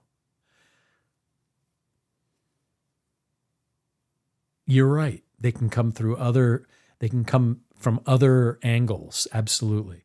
Yeah, but I sort of like the numerological association with this particular deck and its abstractions of the number cards. I prefer it to the Rider-Waite, but I will say that with Rider-Waite, you can also apply the numerological meanings to those cards because, in fact, in most cases, I don't think there's huge contradictions in the Rider-Waite card. I don't think they completely.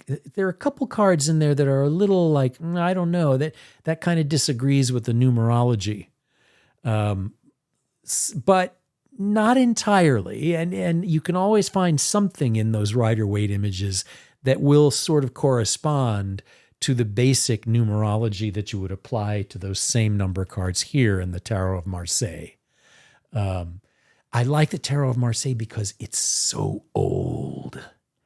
And I think old things work really well with tarot. It's just a sense you have, right? The mystery of the old. It just sort of helps the flavor of it. But then again, I also love making a tarot deck, which is it's brand new, right?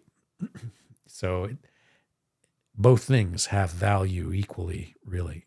It's just whatever you're in the mood for with tarot from one day to the next. Am I in the mood for really old classic, ancient sort of vibe, or am I wanting the brand new take, the hip new angle on tarot, which has a whole other feel to it, right? You're a life path number 9, angelic. Okay.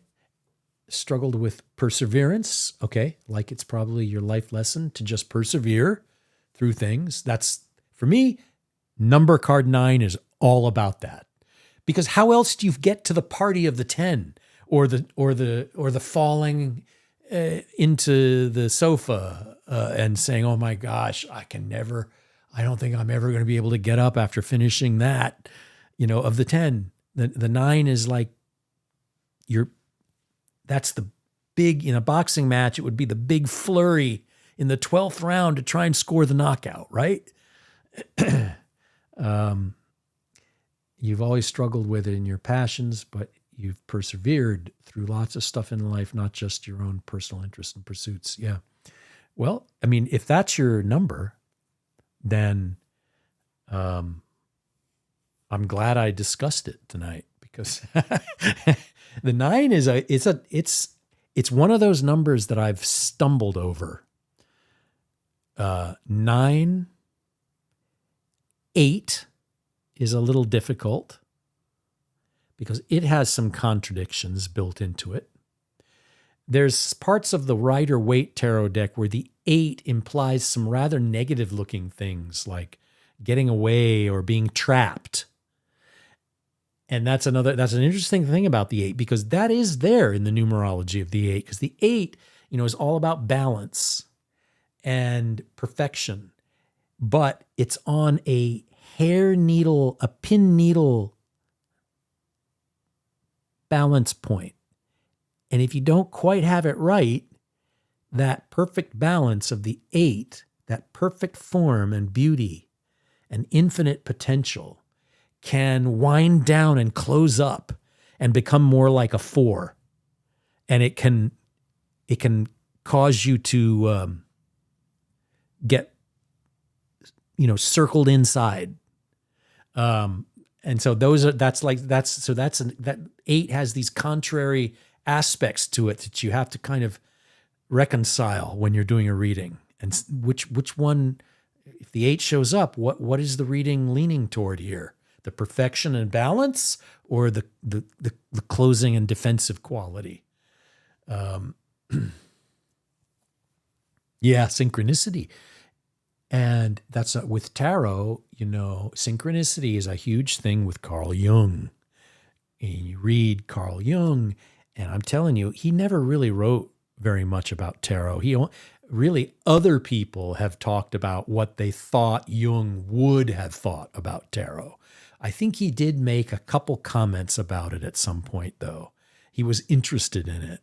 But his thinking and writing is excellent for application in the general life of tarot. If you're a tarot reader, you really can't go wrong by reading some of Carl Jung's books.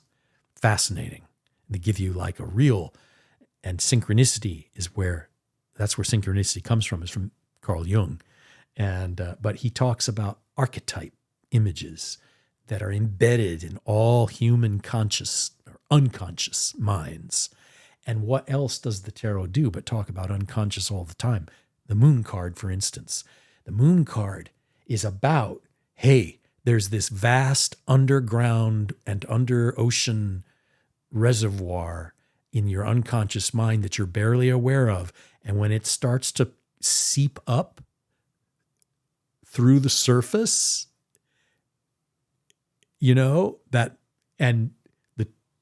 it's signified both by the moon coming down and the crawfish or the crayfish or crawfish coming up from underneath the water, the two things, and all that bubbling and percolating unconscious. It can be very rich, and it can be like very fertile soil, especially if you're trying to be creative. But it can also be like hallucinatory and like cuckoo stuff,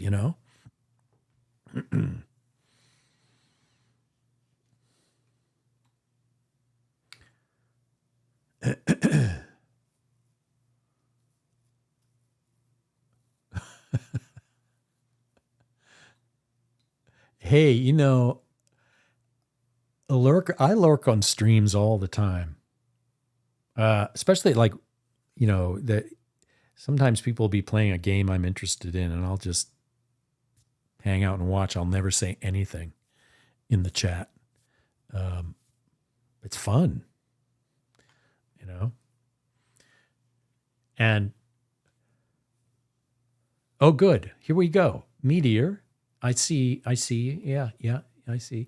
Okay, so I think Jacqueline must have lost connection also. So Meteor, you are next on cue. Yeah, right. Yeah. South Africa's stealing all our pixels and freezing everybody.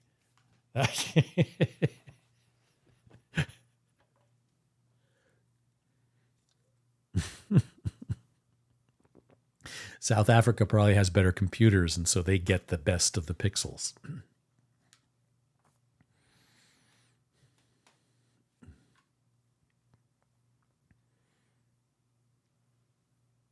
So, Meteor, all you have to do while I shuffle is just tell me your subject matter that you want to ask about, and I will shuffle.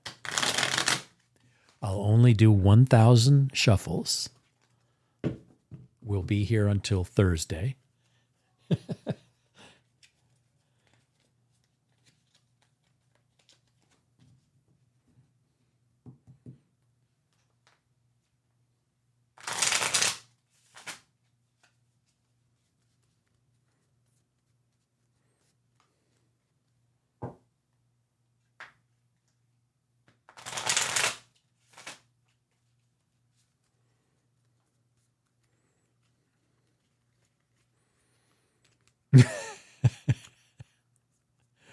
No, I would bet that a meteor is just trying to formulate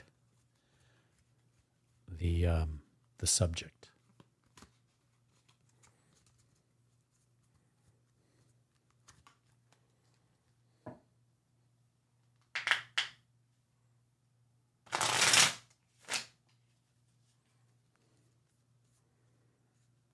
Oh yeah, and you don't have to be specific, Meteor. You can be very vague, as general as you like. You don't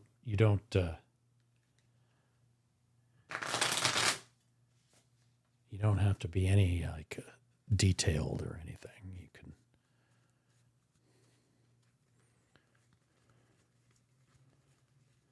can just make it up on the fly.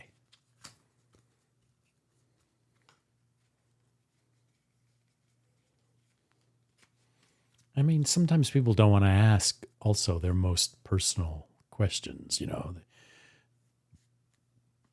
Oh, okay. Love, because life is doing some things recently. Gotcha.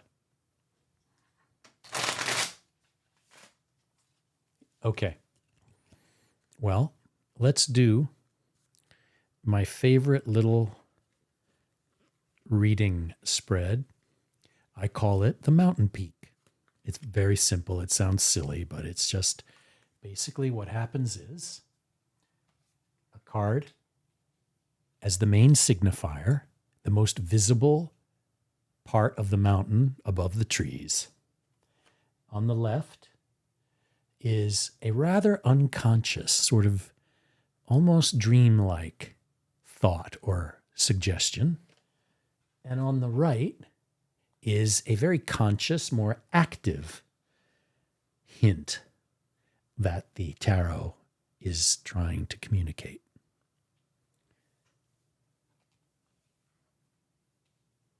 And what do we see first? But the Queen of Cups. So, Meteor, your question or your topic was love, and life's doing some things recently.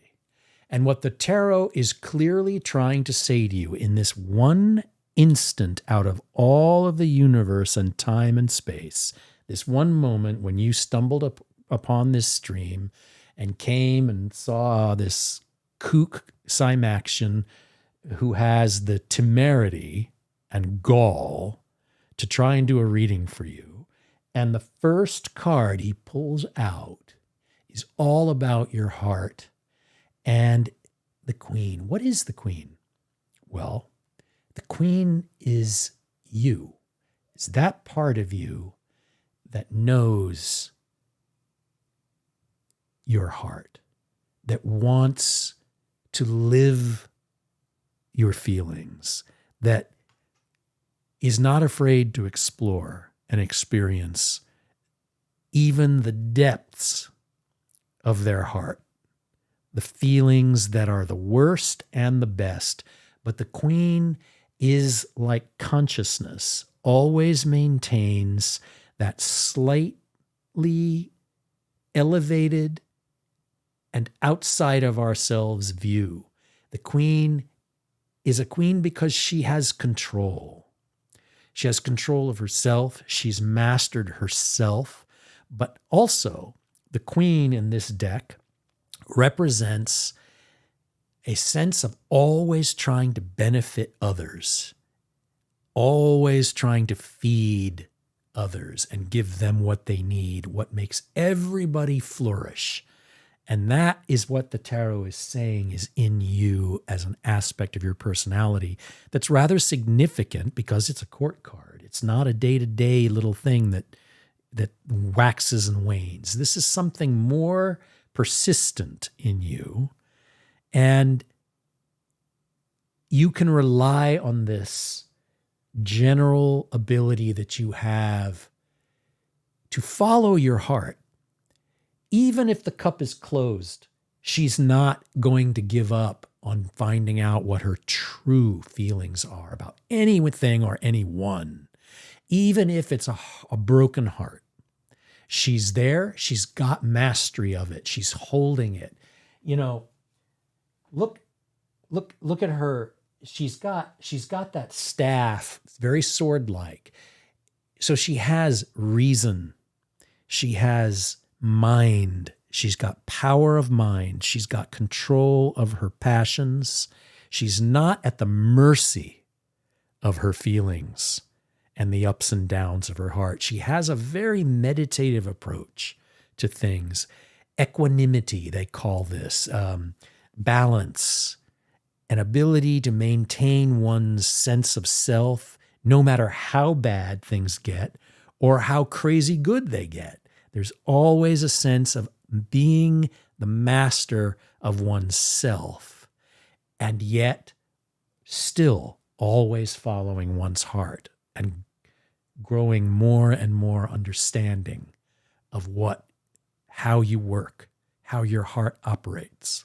Okay? This is the big, big thing that this reading wants you to keep in mind at all times. Now, over here in a more unconscious position, Devil shows up.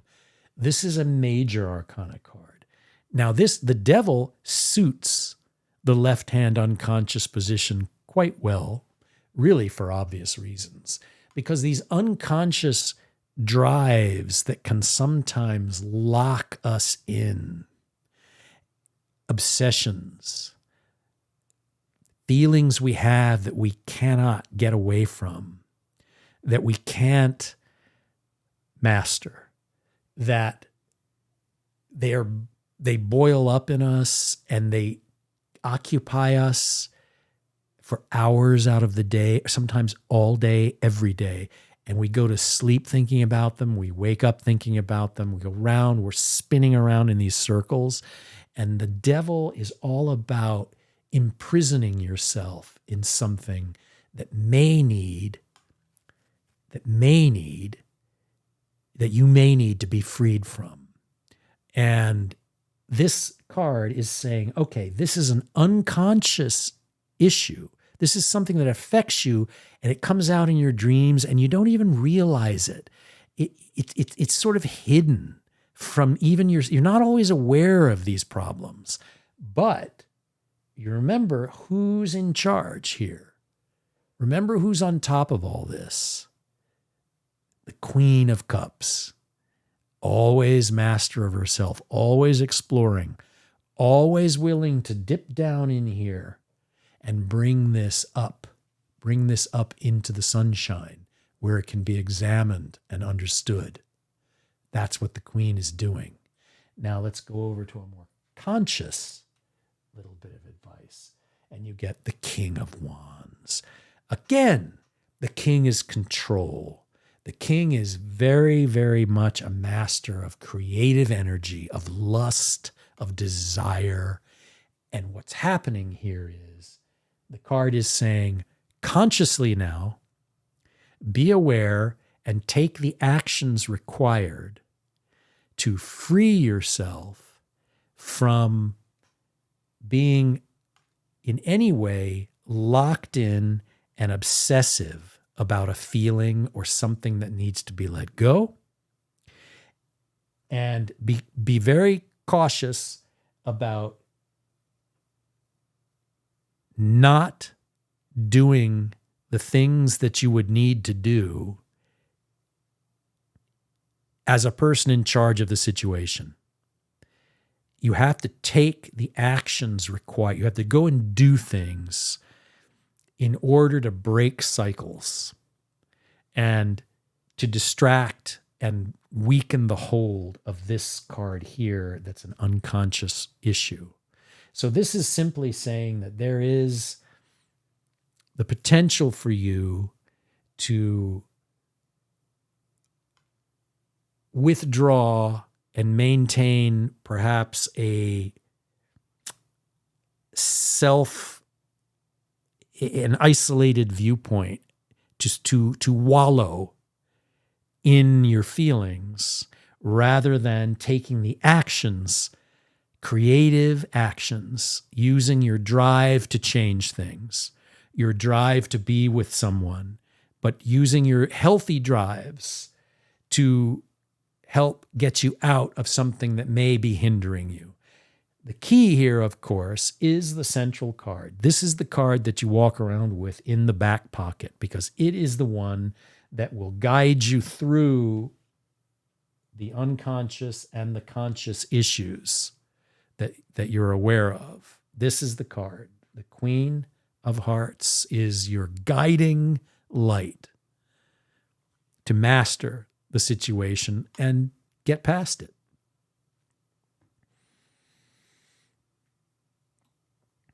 So I wouldn't worry too much.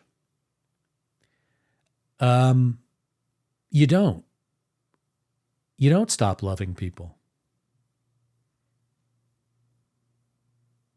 That's not possible. I've never been able to do that myself. I've never known a time when I was able to stop loving someone just because it ended. I mean, just because a thing ends doesn't mean you stop loving someone. But that's why the Queen is here. Think about this. The Queen, she knows how to love someone, even if the relationship can't continue. Even if she has to break the bonds over here with this devil card, whatever's tying her down, and a situation that is not good for her, even though she's going to break this off, she's enough of a master of her own heart to understand that she can still love someone and still move on from them. These are not opposed mechanisms. And the tarot is very good at pointing things like that out. That's why it exists. It points out the odd contradictions of life, and it actually makes them make some sense.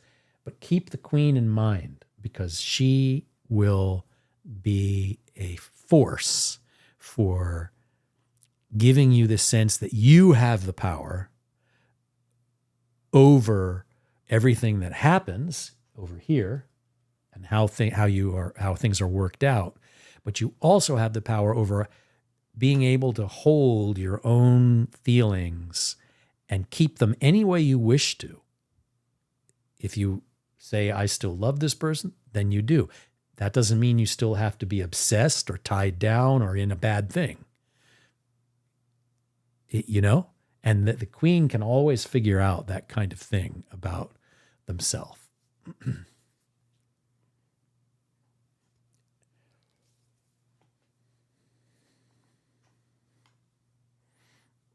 But I don't think anyone can ever say, I have to end something and therefore I'm going to stop loving them. I don't think that you can do that. They're two separate things. And the queen will remind you of these interesting subtleties of being alive. Just remember her. And as I say to everyone, this middle card, if it has a message for you, if it's something you can hear and you're like, yeah, okay, that rings a bell, then keep it and do that thing where you stop yourself and you take a deep breath and you think about that Queen of Hearts card. How does that make me feel? I'm in the coffee shop. I'm waiting for my cup of coffee from the barista. I'm going to be here for 10 minutes. I'm just going to think about that Queen of Cups card and what it means about how I am master of my own heart.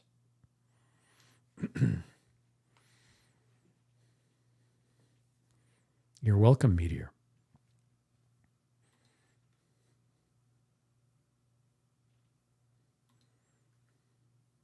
I kind of like the way you phrased your topic for some reason, somehow.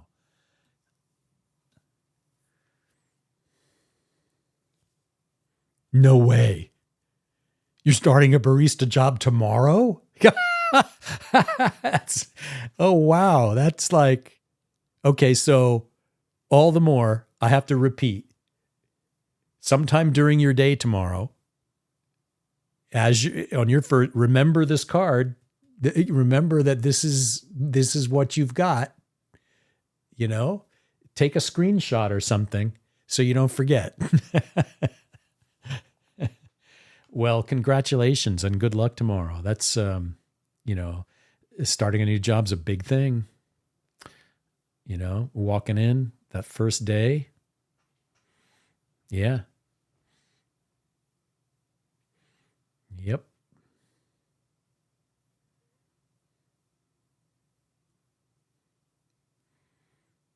Yep. I mean, look, you're going to do great. You're going to, by the end of the day, you're going to be like, ha, I got it. So, yeah. Oh, this reminds me. I was talking to a barista in a Starbucks, and she was okay. So there's a Starbucks. There's a big building that I go in. I do a lot of work there. Okay, and on the first, like the lobby level, and this is right in the middle of the big downtown. Okay, where all the business buildings are and everything, and right in the lobby, there's a Starbucks. And they have always had this cabinet with like the refrigerator part, and it's open and like 5 shelves, and they put their salads and sandwiches in there. And I would always go in there and like grab a salad or something for lunch. And I walked in, went there like a month ago, and there's nothing. There was a curtain hanging in front of where the refrigerator shelves used to be. And I looked over at the barista, and the barista was looking at me like, yeah, I know. And I was like, so what happened? Well, why is it? And she says, come over here, I'll tell you. And so I go over there, and she's like, so what happens is people just all of a sudden started this. They would just walk into the Starbucks, and they'd look right at us, and they just walk over to the refrigerator thing, and they would just take all the salads out and stack them up in their arms, okay? And then they would turn around, and we'd say something like, really? And they would just go, yup, and they just walk out with a whole stack of salads and sandwiches and just walk down the street and leave. And so she was saying the company won't allow us. You can't chase it. We can't chase them because it could be dangerous. So we just have to, if they do it, they just do it. And so they just decided that they were stealing too much stuff and we had to, she said, we just had to get rid of it. It just doesn't work anymore. So don't ever chase anyone who steals stuff because, I know Starbucks doesn't let their people do that because it would not be safe. Yeah. But that's big city stuff. That's like happening now, I think, in places. I think stuff like that's happening in San Francisco a ton. And so these companies are just getting fed up and they're just like, forget it. We're not going to sell that stuff that way anymore. Everything has to be straight over the counter. Yeah, good. Don't, yeah. Especially not on your first day.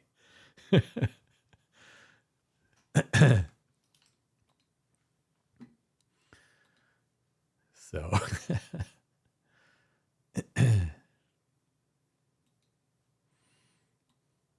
but yeah.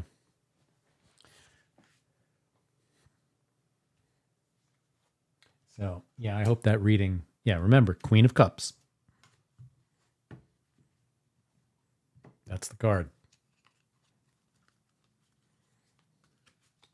Usually in a reading, there's one primary card that sort of summarizes the message really well. I find even in a 10-card spread that happens. Celtic Cross reading, there's often one card, and of course, obviously the central root cause card often is considered that. But it really helps. It helps when you're talking about the next day, when you're trying to remember how you felt about a reading. If you can sort of remember that one significant image that jumps out.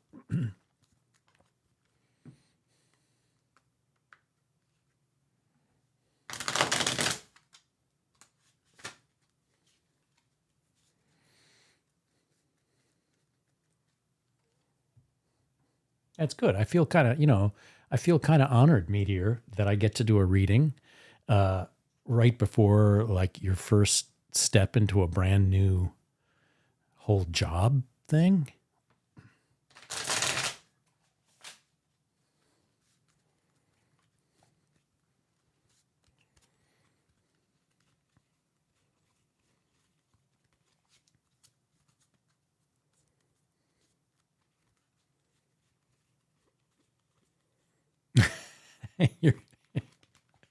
Oh, wait, you ran away and then you came back? Okay.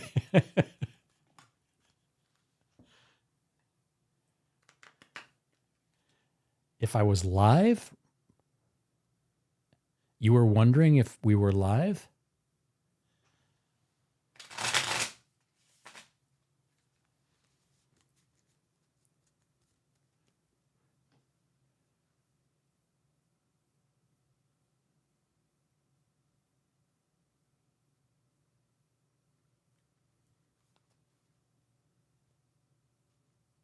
Oh, I just saw your earlier comment about you wrote a paper about alchemy and read Carl Jung. I just scrolled up and saw that.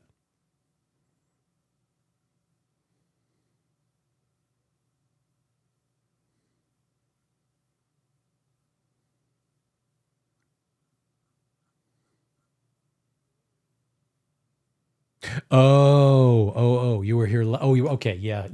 That's right. Okay. Yes.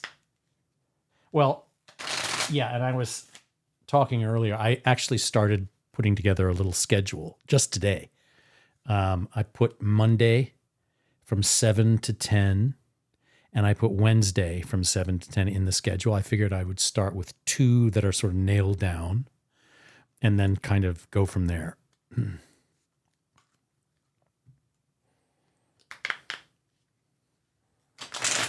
It's kind of helpful, I think, to put a little bit of a schedule in. I mean, I think one can always do more than scheduled, but you can't. If you schedule, you can't do less than you schedule. But because it helps people obviously. It helps them to know if they want to come by, then they need to know.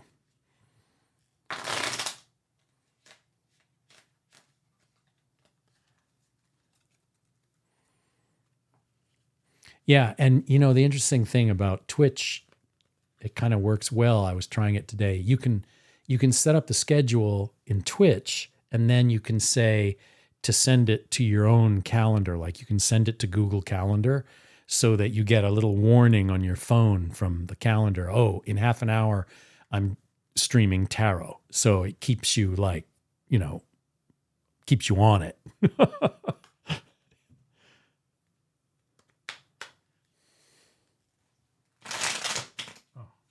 hate it when I mess up a shuffle. Man, if I did that at a poker table, they'd throw me out. They'd throw me right out of the joint.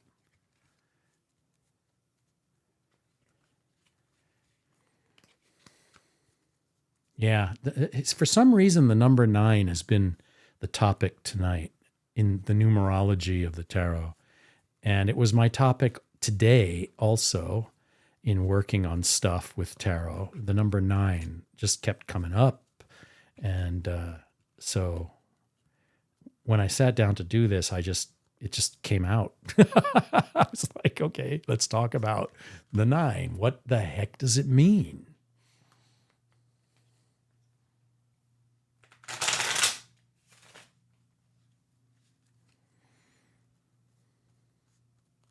It's very interesting. You kind of have to fall in love with each number in its own unique way for tarot. And then I think that gives good color to readings. Yeah.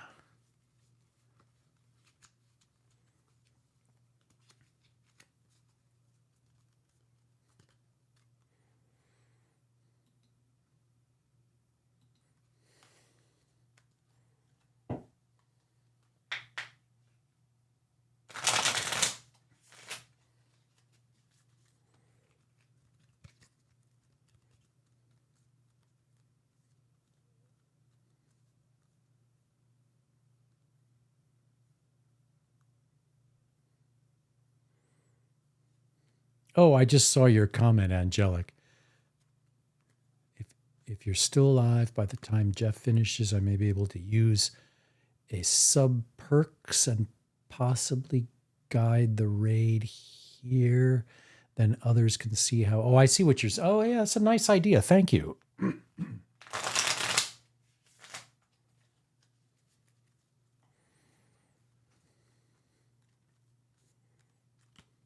Yeah, I'm still learning the ins and outs of Twitch and those little things like that, like raids and all those little things that bits and all that stuff. At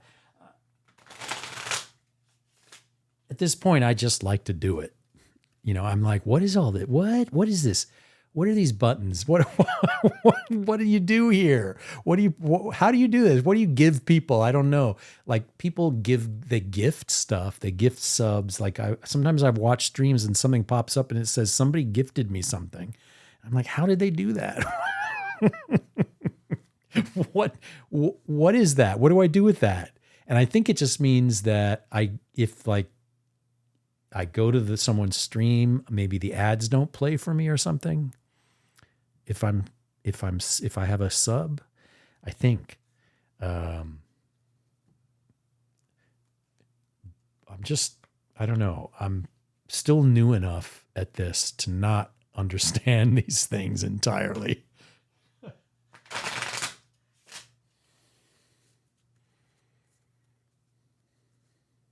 Oh, okay. Yeah, yeah. I know.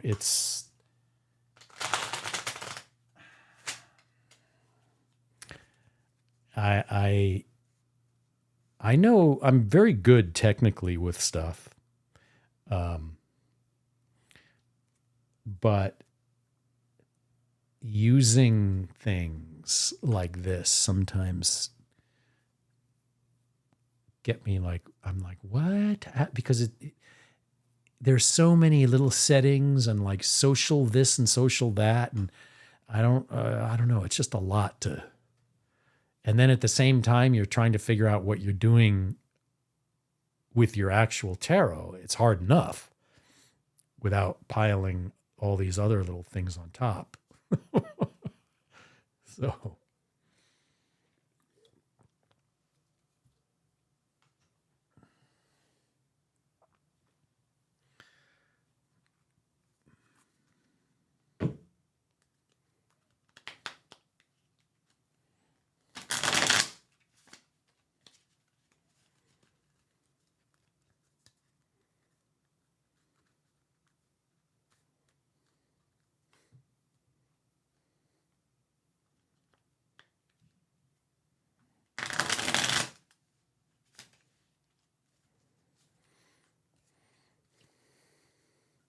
Risika, hi. Yes, it's been a great night, actually. It's been some really good conversation and some really interesting reading synchronicities going on.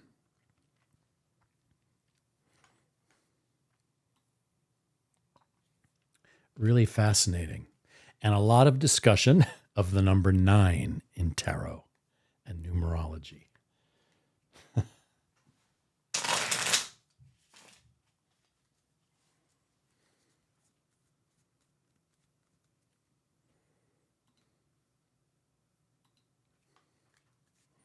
And I'm kind of shuffling over and over again. We were also discussing the differences and similarities between the Rider-Waite Tarot and the Tarot of Marseille, which I'm using.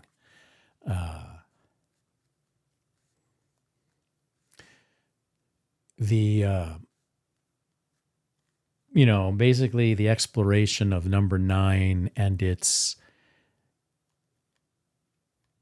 suggestion of a kind of a profound success combined or impending success combined with intense effort and perseverance in order to bring about a final resolution, a completion of a cycle. And the spiritual nature of the 9 and its inclination to share and put what one has come to know outward into the world. And so it makes it a fascinating number with these two basic things, this strenuous effort to get past the last frontier to finish, and the success and all of the immense learning process one has gone through, and the success just inherent in coming this far. All of that wrapped up in this number 9, whether it's in cups or swords or coins or wands, the different sort of essential forces in life that figure in every situation to different degrees. How does that, when you run across that 9, how do you handle these really subtle shades of meaning in that number? Well, if you look at a deck, Risika, like this one, let me show you. You've got, of course, the major arcana cards, but then you've got these number cards that do things like that and like that. Now, those cards can present a reader who's unfamiliar with the Tarot of Marseille with a lot of confusion. They're like, what the heck? How do I make sense of that? Because the Rider-Waite deck shows people in various little scenes for the number cards. So they give you a little bit more of a hint about what the card is talking about. Whereas these cards, you really have to have a numerology system to apply to them in order to make sense of the Tarot of Marseille. And it's a very old, ancient deck. It goes back to the 1400s, really, to the origin of tarot. And so the numerology, and you can get a good foothold with numerology. There's lots of places. There are lots of websites really happy to talk about all the meanings of the numbers. And then you start to see how it works, and you can formulate your ideas about the numerology, and you can stick very closely to established meanings, or you can kind of improvise a little bit and you can embellish some of them if those embellishments are really important and meaningful to you, if they're honest. But usually if you see very abstract number cards that don't have pictures, they just have symbols, then you know you're dealing with a deck that involves a numerological interpretation. That's really all you need to know to distinguish. Most decks that people do, that new artists do, new decks, are basically new decks working off of the system of the Rider-Waite tarot deck, which uses pictures for the number cards. They're just sort of more self-explanatory. Like you'll see somebody looks real moody and they're holding a bunch of sticks and they're kind of hunched over and they don't look happy. Then you know that card's trying to tell you something about being down and depressed and isolated. Yeah, so yours is probably based on the Rider-Waite. And yeah, people do all different kinds of pictures. Now, yours may be like somebody just decided to do their own meanings with pictures, and they didn't base it on the Rider-Waite. That's very possible. Yeah. A dragon deck sounds pretty interesting, actually.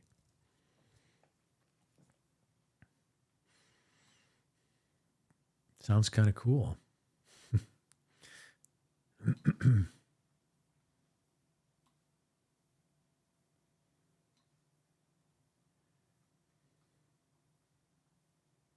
It's just nice to have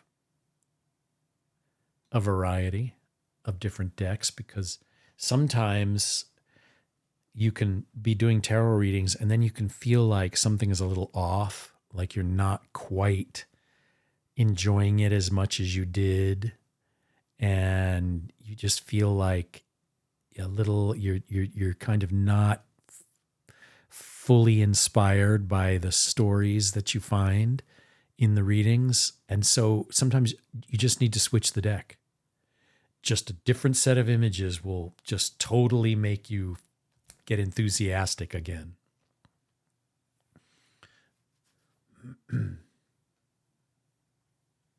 Sean McKenzie and Ferhat Solhan.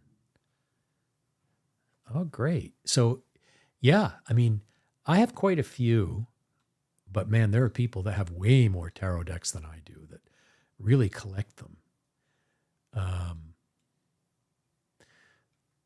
I remember I was streaming.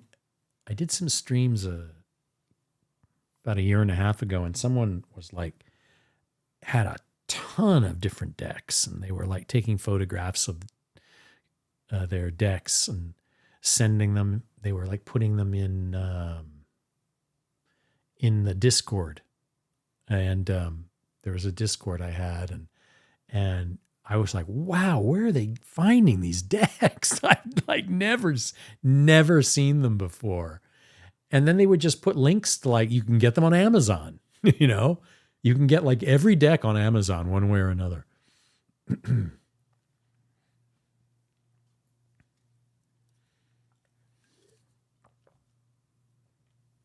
Yeah. I mean, you can get everything there. Although I do really like, you're just maybe on vacation somewhere or whatever, you're just strolling along, you walk into some stupid shop, and there's just happens to be a tarot deck on a shelf. And you're like, oh, I've never seen that. And you just buy that deck, and it's just like, it's almost like you're rediscovering tarot. You're like, oh, this is going to be fun. Sometimes I like to go and have lunch somewhere and sit down and open up the new deck. And I'm like, oh, wow, this is cool how they did this card. And, it's really cool. Yeah.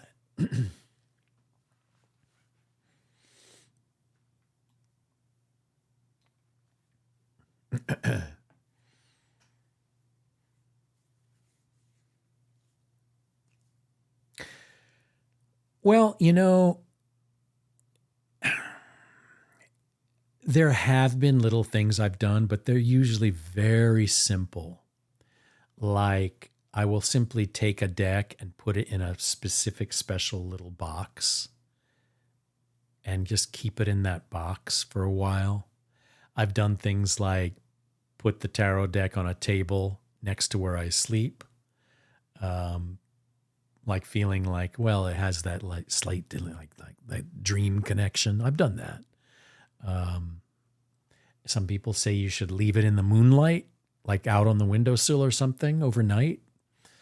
There are all sorts of little things, but the important thing is simply if when you open the deck up and look through it, it excites you. It makes you want to do a reading. It makes you want to keep looking. That right there is the whole thing.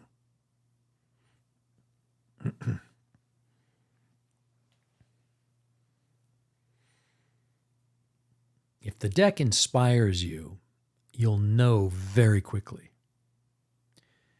If it doesn't, then it'll just become a nice thing you have in your bookshelf, and it may inspire you later.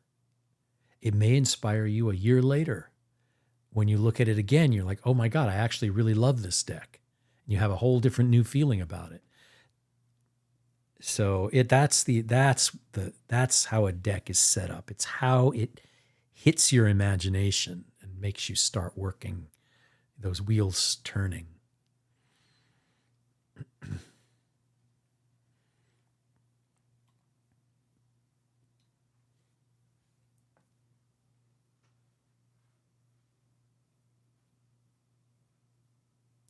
Well, if you're excited about your deck, then you are right there in the ball game.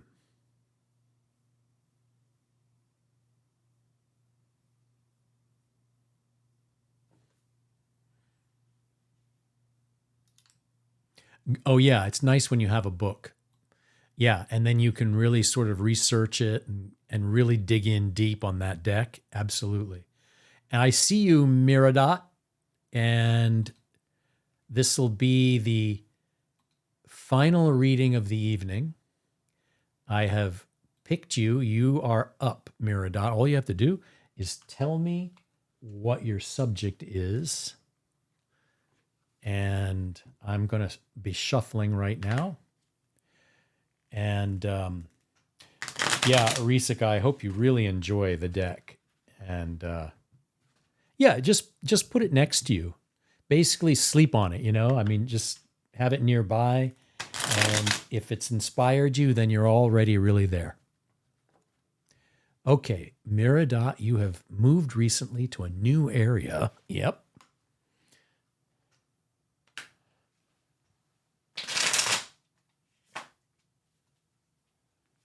Meet some friends outside of work in this area this summer.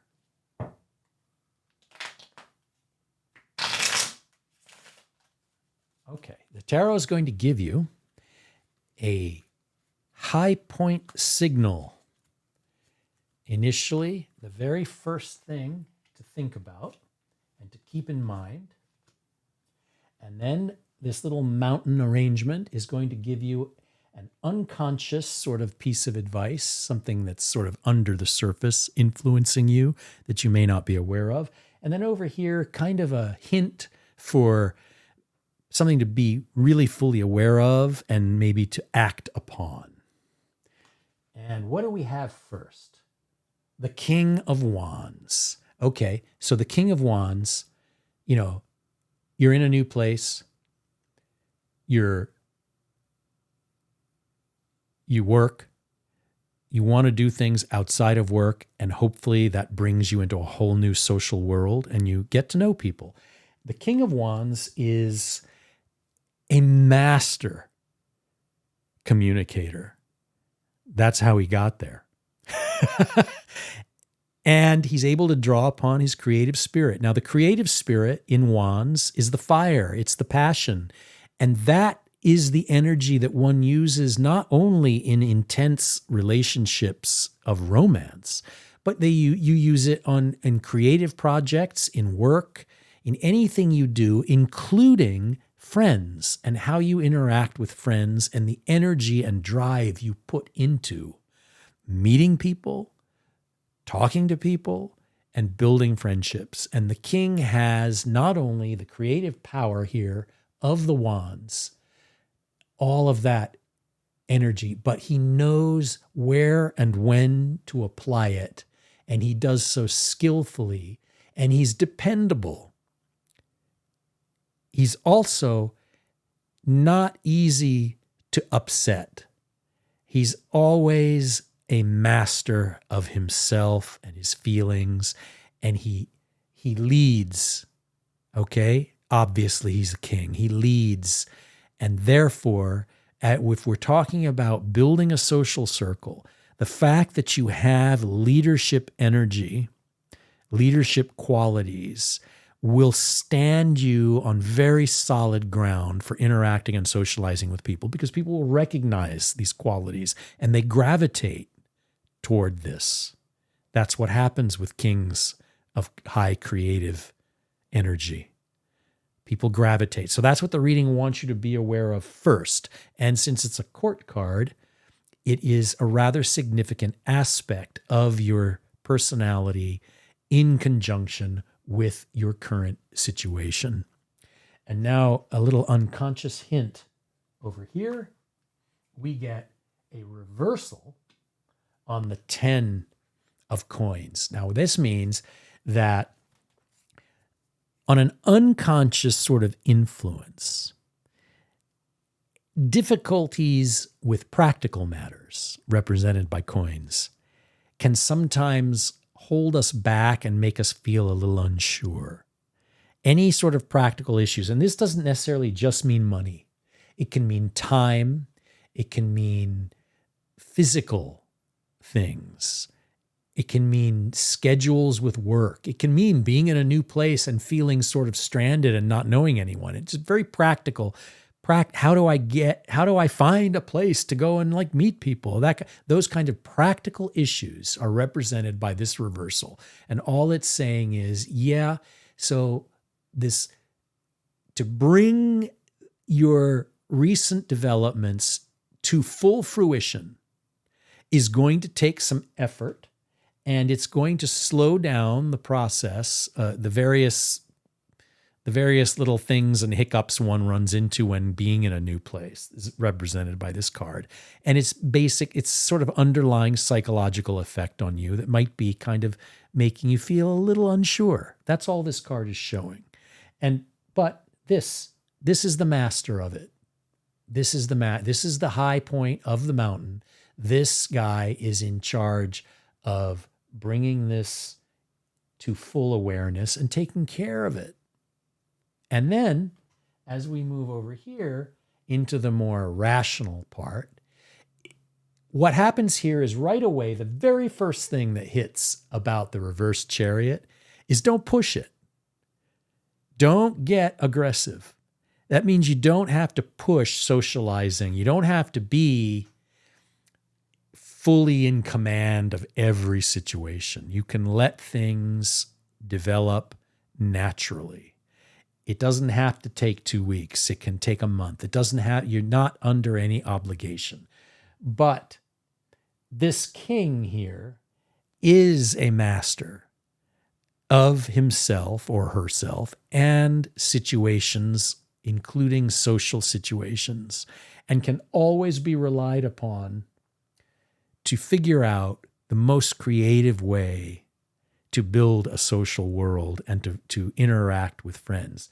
The simple hint here is don't push too hard with that. Be very cautious about being at all overbearing, and you will find that your sense of mastery of all of this will start to emerge. It's just going to take a little time, and not to worry about that. These doubts here around practical issues, maybe involving work, will fade away. These are all completely handled by the competence and self-confidence of the King of Wands and his really unique ability to build great friendships and stories, and always sort of maintain an awareness of who he is and how situations need to play out without pushing them too hard here. This can also be a warning, since it's in the conscious realm of things to act upon, of being careful about running into someone who is at all overbearing or domineering. It can also be a warning, not just for yourself to look out for that kind of overpowering approach to things, but be cautious of when it approaches toward you from someone else.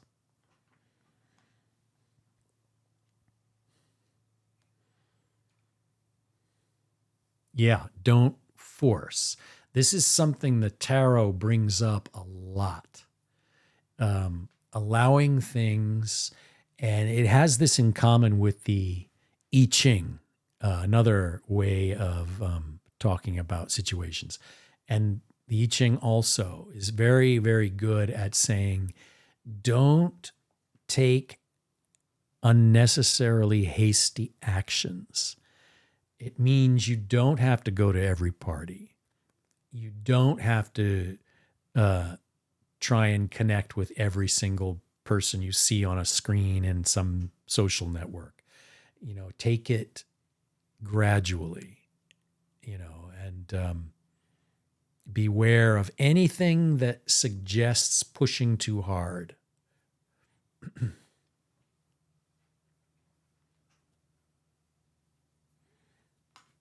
I'm glad, Miradot. That's good. If it resonates, that's what tarot is.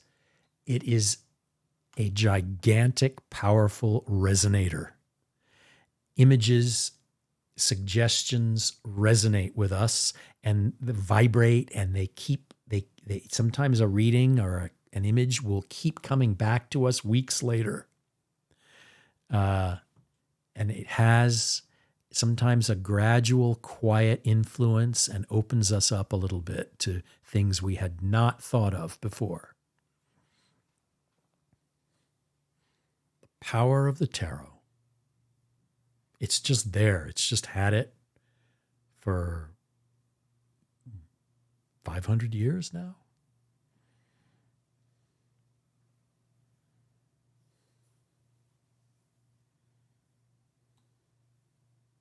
Yep, power of the tarot. Yep. And what's interesting is, we've given it that power. We pour our imaginations into it. And all of us, reader, listener, querent, we build the tarot all together at the same time. This is how we make this, we build the story of the tarot and give it its strength. Yes, see, that's the thing. And I've felt that too. I've had exactly that same thing. And the fact is, look, ultimately,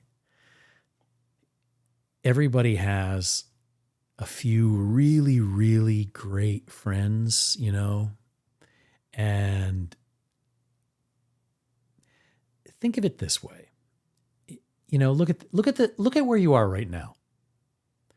you're talking, and none of us know each other. We just know what we're seeing in these moments, and you get a sense of sort of, you just get a feeling about how somebody is registering, even if it's just through a simple thing like this, what we're doing here. And the key here, and you don't push anything. You just sort of let those impressions come through gently. And because we're doing tarot, those little impressions are very significant because they influence how the reading goes. And it's a very nice thing. But the key is you never push it. You let it sort of have its own breath. And that is a valuable lesson. What we're doing here is actually really good practice for life. In many aspects, and the situation you're in with and being in a new place and finding people, that same lesson applies there. Yeah, they'll come to you. Absolutely, they will. Yep. Yeah, you don't need to make an impression. The king here, the King of Wands, he doesn't care about making an impression. He got over that when he was way younger, when he was just a prince. Okay, he wanted to make an impression during his first year as a prince. And then when he became king, he was like, you know what? That energy is not wisely spent. So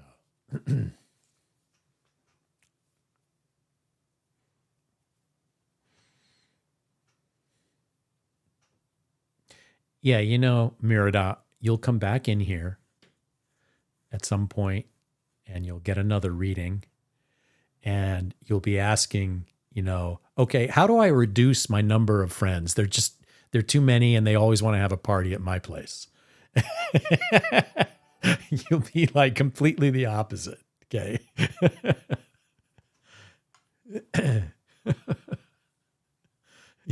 You probably make friends like this. It's like, so. Oh man. Okay. Oh man, I'm 15 minutes over. I was supposed to stop at 10. I didn't stick to my schedule, did I? Okay. So, yeah, I was saying before, I made a schedule. So far, I put 2 days in. I'm going to do another one. Tonight, I started at 7. I think I got the stream running at 7:01. So Wednesday, I'm going to do 7 again.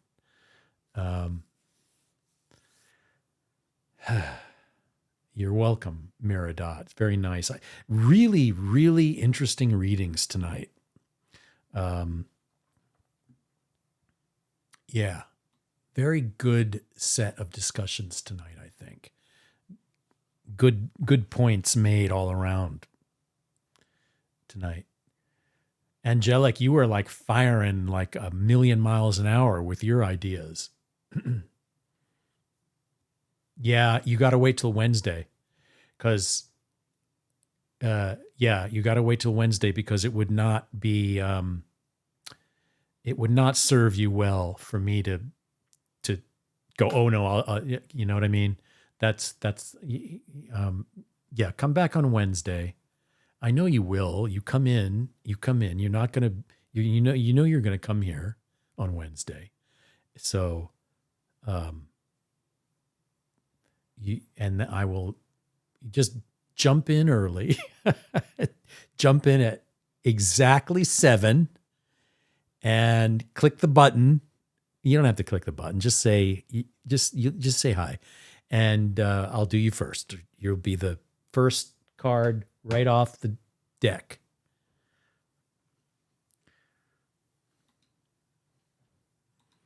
Hold your question and let it cook over the grill until Wednesday.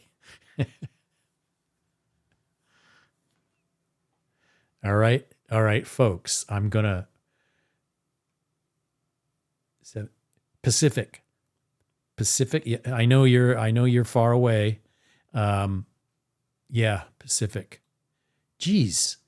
I think, aren't you like 10 hours ahead? You're like 10 hours ahead, I think. But yeah, 4 a.m., man. Ooh. What? You're up at 4? Okay, don't explain. You're up late. So you come back Wednesday, and I will be we'll be cooking. Okay. All right. I'm gonna end my stream now, everybody, and thank you very much for coming, and thank you for all the really good back and forth and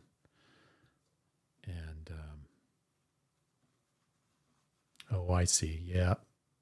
2 a.m. You sleep it. Well, look, and you're basically a fountain of ideas here in this tarot world. And so if you can do that at 4 a.m., that's pretty good. All right. So that I'm not up at 4 a.m., I am going to head out now. And again, thanks everyone that came by. Really, really fun stream. And I will see you later, and have an excellent day and night wherever you happen to be.